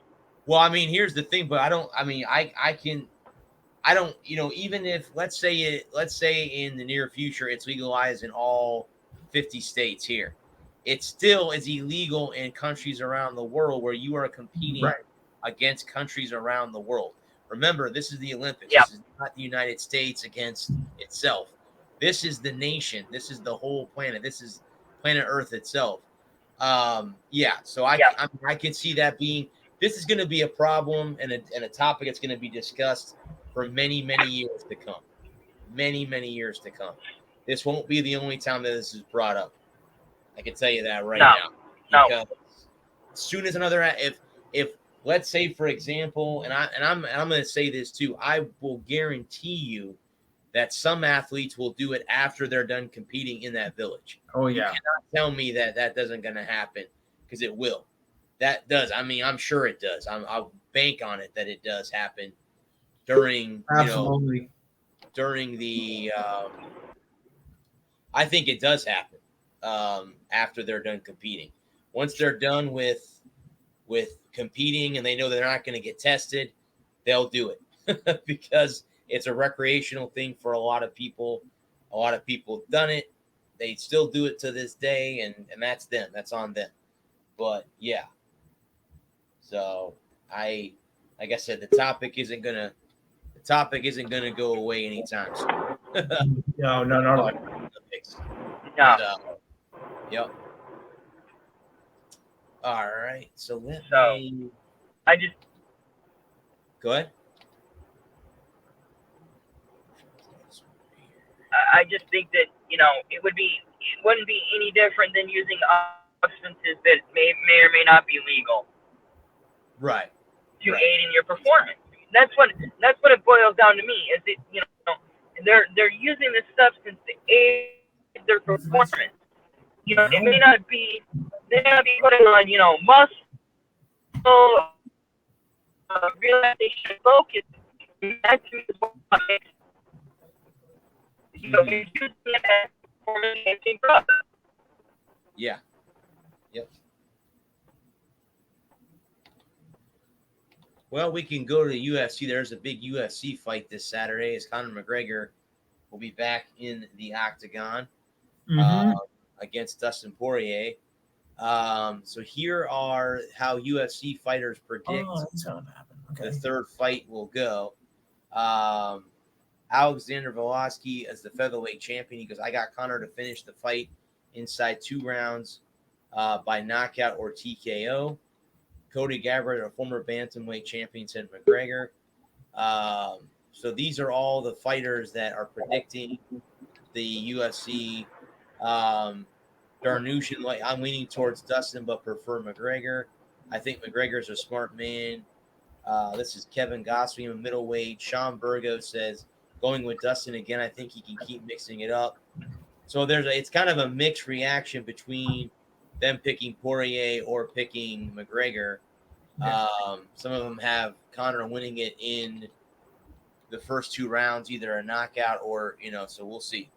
Again, that's going to be interesting to see him get back in the ring again. Yeah. It has been a long time since we've seen Conor McGregor. Actually, let me bring up the rest of the card for that UFC fight this weekend. So it is going to happen. Okay. It is going to happen in Las Vegas. Yeah, they're going to have it at T-Mobile Arena, where they would have been playing a Stanley Cup final game at Vegas, got past Montreal.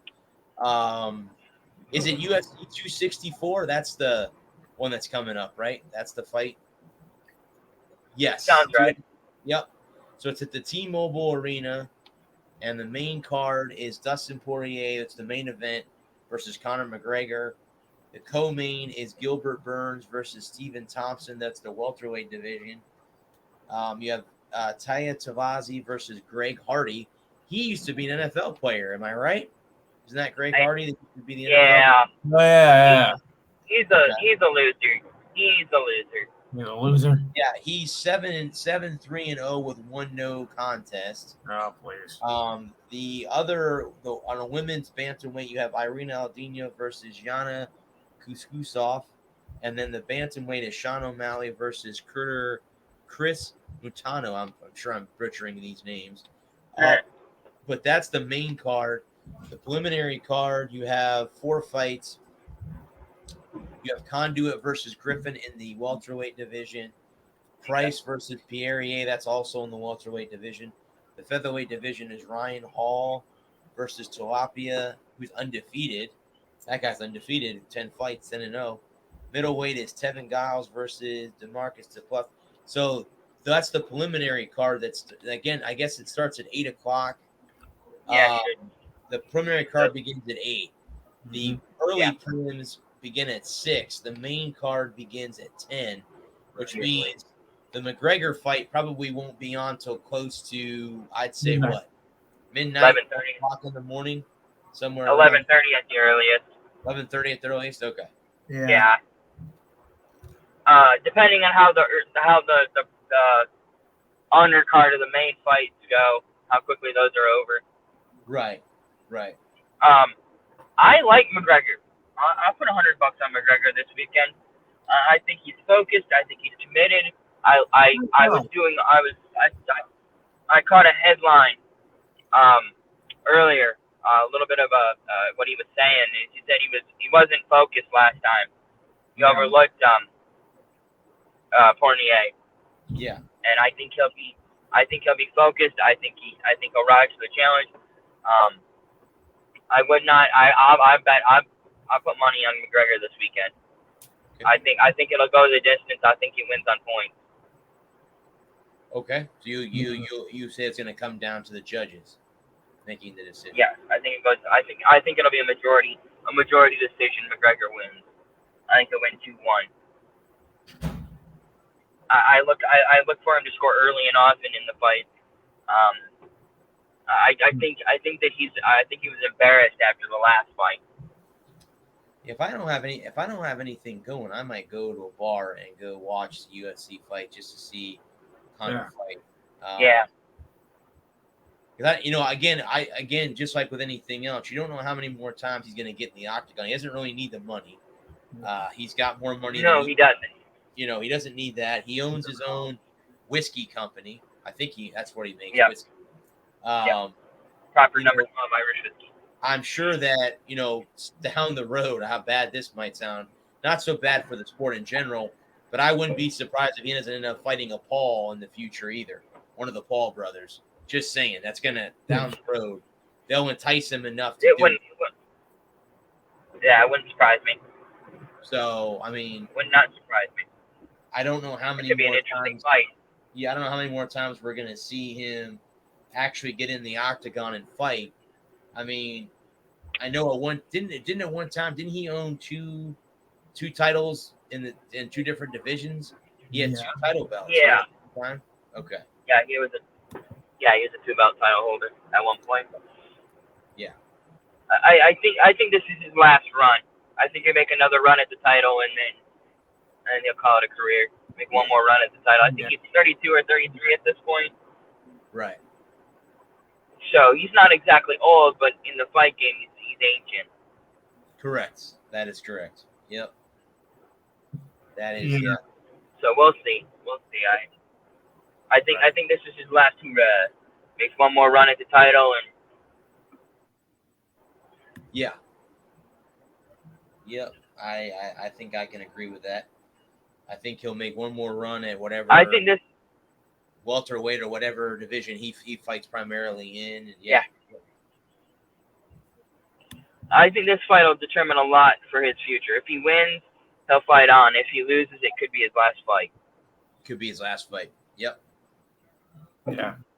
Yeah. Well, I mean, if he's focused, I can't see him losing. I mean, if he's focused, I can't see him. Yeah. Losing. Yeah. So. And I think that he said he was overlooking Fournier last time. Yeah. And I think he's committed. He's focused. He'll be all but unstoppable on Saturday night. Yep.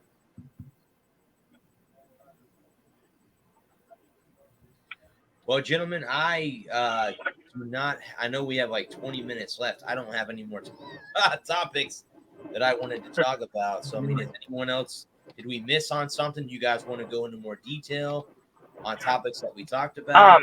Did you hear about Bryson DeChambeau? Yes. Well, him and Aaron Rodgers won the match on Tuesday night against Mickelson. Correct. And Tom Brady. Is that what you're referring to? I was just gonna say he had a 500-yard drive the other day. Yes.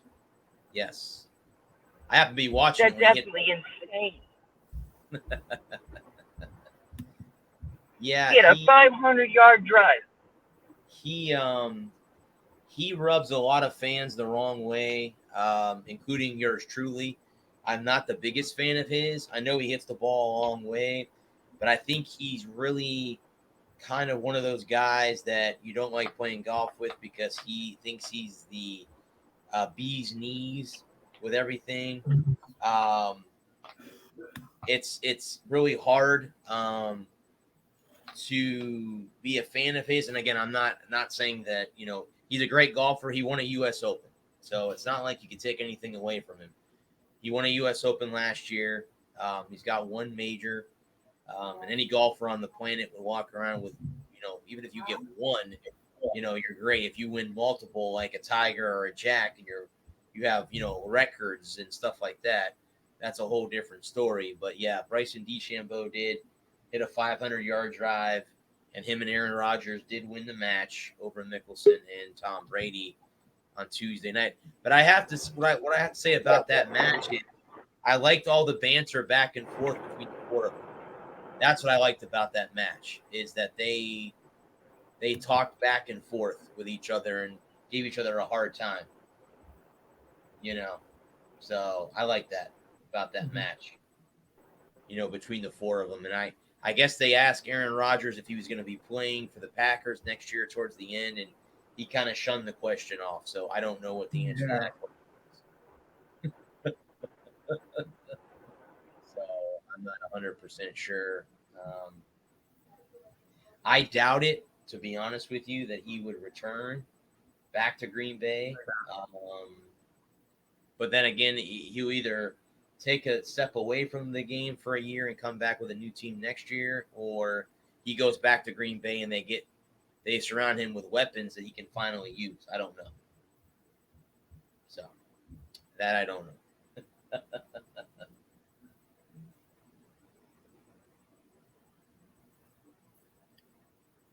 But yes, he did hit a 500-yard drive, and that they were in Buffalo. They were in Montana, guys. If you don't know where the match was being held, it was in Big Sky, Montana.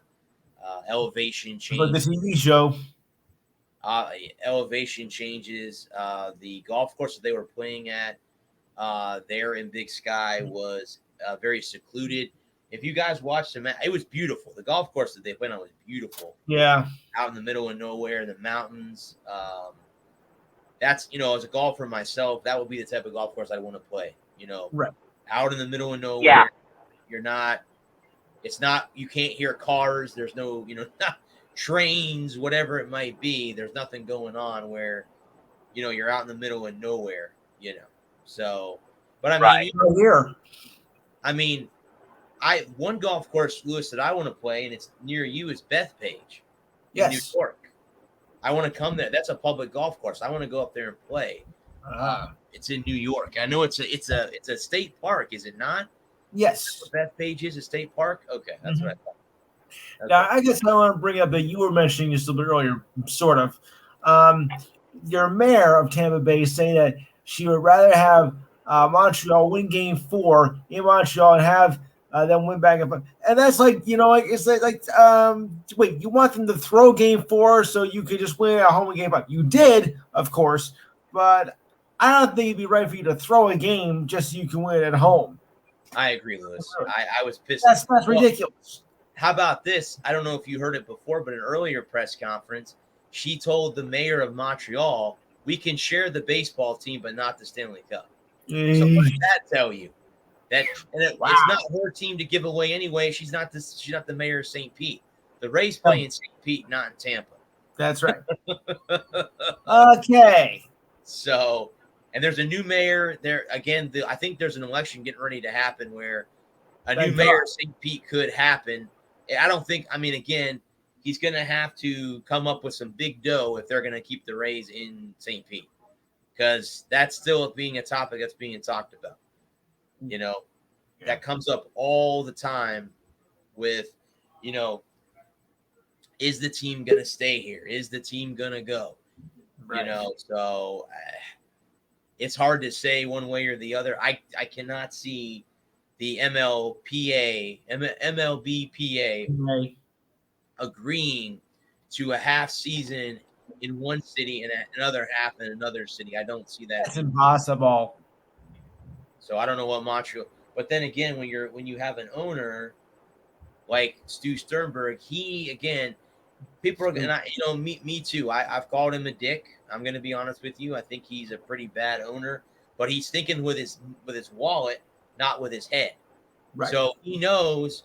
Well, okay. Well, look what happened in Miami. They put a new stadium down there, and then of course the first 2 seasons they drew, and now no one goes. Why am I going to waste my money when that could happen in St. Pete with the Rays? Because who knows? I mean, the Rays are a good baseball team. They have been for the last 3 years. Yeah. But who knows what happens, you know, if something gets changed. You know, they could be back to where they were the laughing stock of the AL East. Yes. You know? Right. I don't think that'll happen because they have too much talent, even in their minor league system. Now that they brought up Wander Franco and they brought up Vidal Brujan, who's a great outfielder and infielder for them. He made his major league debut yesterday in their 2-game day-night doubleheader against the Indians, which they won both games, and then threw a combined no-hitter in the second game. Not one pitcher, but they threw a combined no-hitter, which won't go down as a no-hitter because it was a 7-inning. Of course. So, but they had a no-hitter yesterday. The Rays no-hit the Indians in game 2. So yeah, even though they won't call it that. Nope. It was a 7-inning game, which to me, if you're going to do that, and you know they always say, "Oh, put the asterisks." Well, then do that. Then put the asterisks next to it and say it was a no-hitter done in 7. And leave it at that. The official game was 5.5 innings, and this should count as a no-hitter. Correct. Because I mean, didn't Madison Bumgarner throw one of those earlier this year? Yes, he did. I believe so. Yeah. So there you go. So those won't go down as no-hitters because it was a shortened game. Because that's the rules that MLB put in for doubleheaders. Instead of playing the whole game out, they want to play 7 innings to make it go quicker. So I get the point. They're going to play what creditors do. Yeah. I don't know. I don't like that. I hope I hope that next year they go back to playing 9 innings. Well, I mean, and then also too, the other thing that pisses the players off too is the whole runner in scoring position, and when you go to extra innings, that's another thing that pisses. I don't like that. I don't like that after 9. I think after 12, right? The first 2 innings after the first 2 extra innings should be regular baseball. Okay. And then after 12, they should put a runner on first, and after 14, then you put a runner on second. I wouldn't have a problem with that. I think after 12, you go to a home run derby.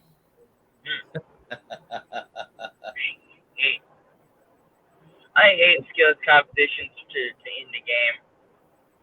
Well, yeah, because I mean, what is you guys' opinion on the shootout in hockey? Now that it comes down to a shootout after the 3-on-3 overtime. Yeah. It's fun every now and again. I don't hate it, but I don't want it for anything other than the regular season. Yeah, they don't do it in the playoffs. No. They'll go back to the 5-on-5 overtime. Yep. 5-on-5 continuous overtime until you have a winner. Correct. And to me, that's the way to do it. I don't mind it in the I don't mind it in the regular season just to get a game over and actually have an official winner. You know, that's cool. You know, and so that you don't end up with a whole bunch of ties. You know, I'm not against that. But in the playoffs, I want to. You know, I think the playoffs should be decided by the whole team. You know, in a team sport, could you imagine a race Could you imagine the Indy 500 coming down to a pit stop challenge? Oh, I could. yeah. That would be insane. It would be stupid. Fastest pit crew wins the race. I'm visualizing it right now. You guys don't know how my We mind. run 500 miles. Well, race ain't over yet because there was a caution or whatever. So instead of running another lap or two to get the race over, we're just gonna have a pit stop competition, and you end up losing to a guy who's run 22nd all day. Yeah. Yeah. And I don't like a home run derby to win a game because that's just that especially how do you do that? Do you have one of the bullpen guys come out and just lob softballs up there, meatballs that you can actually break, or do you have one? Are you trying to get the guy out? I mean, I just think it's silly. Because in the Pioneer League they do that now. Yeah, I saw that. They started doing that a couple months ago. Yeah. And the MLB likes to do that and have one of their minor league teams or one of their minor leagues do experiment with. I say if the umpires duke it out. There you go. That's a mascot dance off. There you go. That's after 16. If you don't have a winner, then you have a mascot dance off. There's an inventive way to get a winner from baseball. Maybe that might draw some fans. Right. And you have a cheering like they do in a rap battle. The loudest cheer wins. Yep. Correct. There we go. And if you don't have a winner if you don't have the two best rappers on your team, have a rap battle. I can imagine a baseball game coming down to a rap battle to win the game. Or what happens if it comes down to like a playoff game? Okay, this team has a better rapper, so they're going to go to the playoffs compared to the other team that actually has more wins. Wasn't there a show like that? What was it? It was on Spike. They still do it. The lip sync battle, they still do it. That's it. They did have a rap battle show on that one too. At one point. I forget. That was Wild 'N Out with Nick Cannon. Yep, Wild 'N Out, correct. Yeah. Yep. They would have. I don't know. I was just being absurd. I thought it was funny. It's been a long day. I'm sure, Bud, I'll be honest with you, that a lot of those ideas, like what we're referring to, has been talked about. Because you're right. I think at the end of the day, the one thing about baseball is they're trying to figure out how to speed that game up. But the matter at the end of the day is you can't speed that game up. That's you can't. Meant to be played fast. It's not hockey. It's not basketball, and it's not football. It's not meant to be a fast sport. It's meant to be the way it is. And that's the problem with society is everything has to move so quickly. Baseball is not meant to do that. And baseball has to embrace that. Baseball has to realize that the fans that they have are their fans. The people that show up every night are fans of baseball. And they don't need to worry about capturing the zeitgeist. Just be baseball, stay in your lane, and be happy with the fans you have. Correct. You will not ingratiate yourself. All you will do is people that aren't watching baseball tomorrow are not going to start watching baseball, or people that are not watching baseball today are not going to tune into a ball game tomorrow if you start doing crazy, stupid shit. Yeah. And all you're going to do is alienate the fans that you do have, and they will find something else to do. Right. Yep. If you're not, it's different. It's different than doing something, Atlanta changing the racetrack, making the racetrack different, is not fundamentally transforming auto racing, NASCAR. Right. They're not. It's not like they're gonna, it's not changing the sport, fundamentally transforming the sport into something that it's not. It's an attempt to make the racing better for the fans of the sport. Baseball needs to embrace the fact that it is slow, that it takes time, and that's okay. The people that come out to baseball games are not shocked that a baseball game takes 3 hours or 4 hours. Right. So if you're worried about a baseball game taking 4 hours, then baseball's not the sport for you. Find something else to do. I get it. Exactly. I agree with that. All And right, I man. get, I get. Go ahead. Okay. I was gonna say I get it. You want to have all the more fans you have, the better it is for everybody. But I Right. mean, if you alienate, if you have 9 people that like your spaghetti, if you're a restaurateur, you have 9 people that like your spaghetti and rave about it and buy it every week, and you can't let that one person go that doesn't like it, that thinks there's something wrong with it, and you try to appeal to them, and you turn off the 9 people that do like it, and you end up with nobody eating your spaghetti. You go out of business. Yep, that's true. Right. It's a good good way to look at it. And baseball, I get it. I get baseball is not the most popular sport in America anymore. And baseball's probably never get back to the hype that it had in the 30s and 40s and 50s. There's just so much else going on now. And it's just there's just so much more going on. It's not baseball isn't the only one that suffers.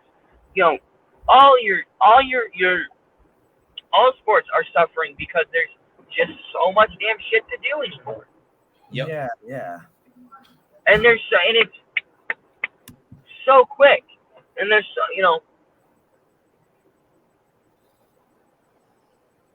All right. in-person attendance is down across all these. Yes. Yep. I can get NFL Red Zone or a Sunday ticket and watch all the games every Sunday afternoon. And why would I go to the stadium to watch one game? Right. Yeah. And if I get bored, I can do something else. If I'm at let's say, I think the closest team to me would be like New Orleans, which is a 6 or 7 hour drive. If I drive down there to see Tom, if I'm with Bucks and Saints, I want to see Tom Brady, before he hangs them up, I drive down to New Orleans, and the game is 42-12 with 8 minutes to go in the third quarter. I still have a 7 hour drive home. Yeah. Or I'm gonna have, I gotta go back to the hotel room and drive back on Monday morning. Right. And so, Okay. that's one of the things that makes, in-person sports so hard. If you especially, let's say I flew down to New Orleans, and I got a flight back at 4:30 the next morning. And and the game goes long, and let's say it's a Sunday night game, and I gotta fly back out at 7 on Monday morning, and the game goes into overtime, and I don't get back to the hotel room until like 1 or 2 o'clock, and then I gotta turn around, check out, and get back to the airport before my flight leaves. I get 2 hours of sleep. I mean, attending in-person sporting events is hard. Yep. And you spend all that money, and then if you don't win, or if you get blown out, you're like, why did I even bother coming? I could have been at home drinking my own beer, watching my own TV in my own sweatpants. Right. And you've gone to bed at a reasonable hour. That's true. Yeah. That's true. Well, you guys have any closing statements or anything like that? Well, yeah, go ahead. there is one thing we didn't mention, even though I don't know if anybody's paying attention to it, but Sunday is the EuroLeague final, Italy versus England. I don't know if anybody has a thought about that, but I know I do. Well, being Lewis that you're Italian, I would imagine you're pulling for the Italian team. No, really? What a shock. And then they got a shot? You think can they beat England is what we're asking? Who do you think would take it? I mean, I know you guys don't really care about soccer, but if you had to make a choice, who would you take?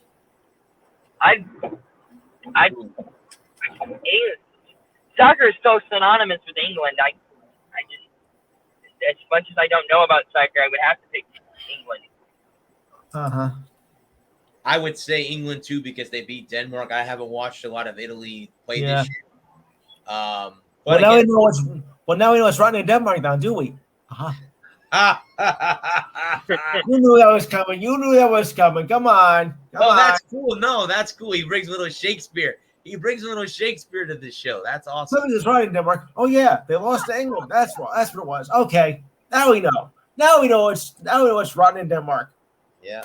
Yeah, your soccer team. Yeah.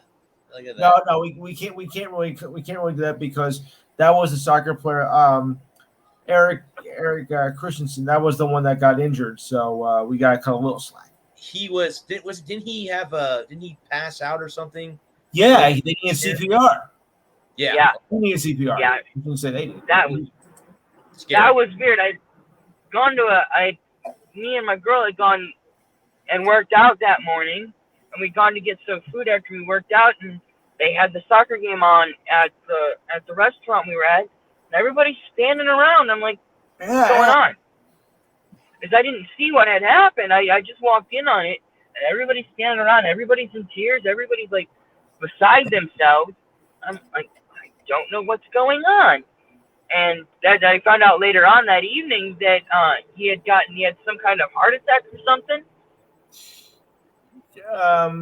He suffered. Or heat stroke. Yeah, something happened. We just, Heat stroke or something. I don't remember what it was now. right. Well, Okay. anything else you guys want to add? I mean, definitely we'll have to. Well, I mean, I'm just having trouble with my new system. Oh boy. or if we are on next week, we'll talk about the Euro Fund. Oh, We'll yeah. talk about that. I'll make sure that's one of the topics next week. We could talk about the match between Italy and England over the weekend. Anything else you wanted to touch on before we go? I was just gonna follow up with one thing real quick about we were talking about going to sporting events. I was gonna talk about family.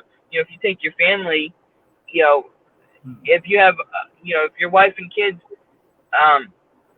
go to the game, your wife and your kids, your mom ends up spending the game out on the concourse with the kids because they don't want to sit through the game, and mom's like, why did we spend $600 or $700 on this shit when we could have just stayed home and I could have entertained the kids at home anyway while you were drinking beer and watching the game.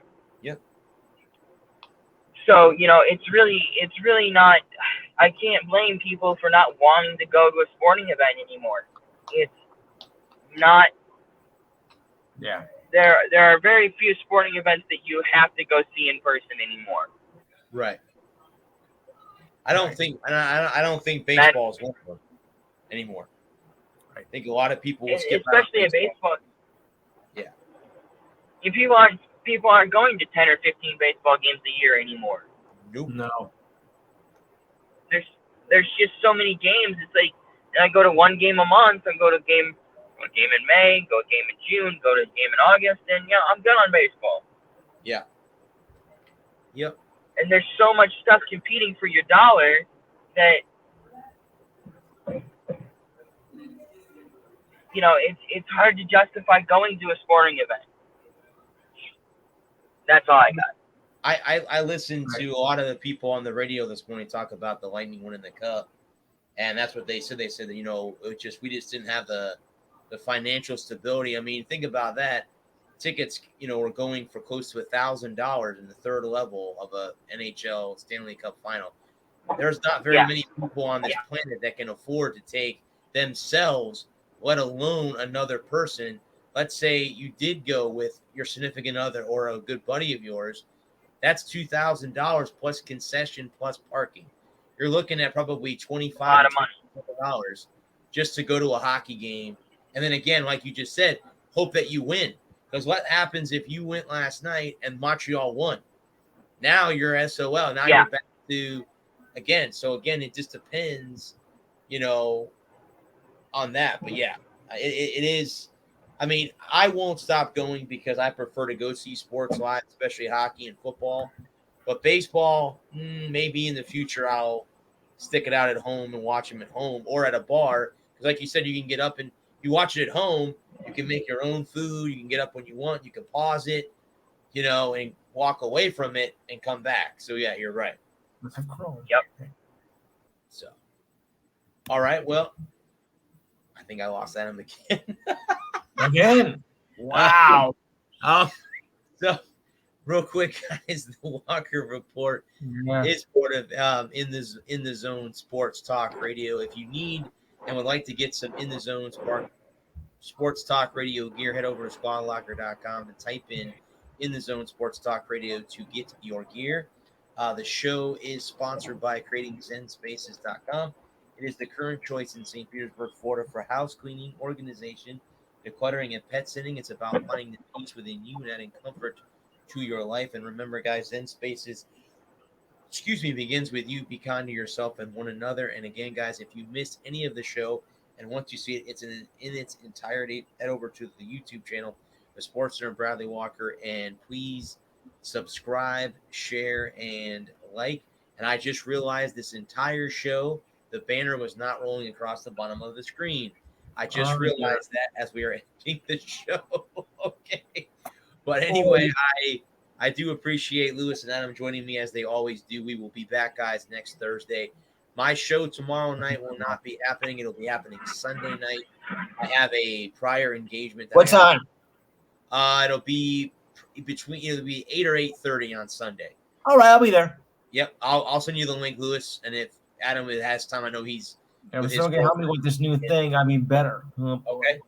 But again, guys, as I always do, I want to thank our first responders, our police officers, firefighters, paramedics, our men and women of our armed services. Thank you for doing what you do. And then again, like I said, guys, everyone, thank you for stopping in and stopping in to talk to us or view us. We appreciate it. We'll be back here next Thursday. I'll be on my show Sunday night. I am flexing it to Sunday because I have a prior engagement on Friday night that I got to take care of. But until then, guys, everyone have a good rest of your week.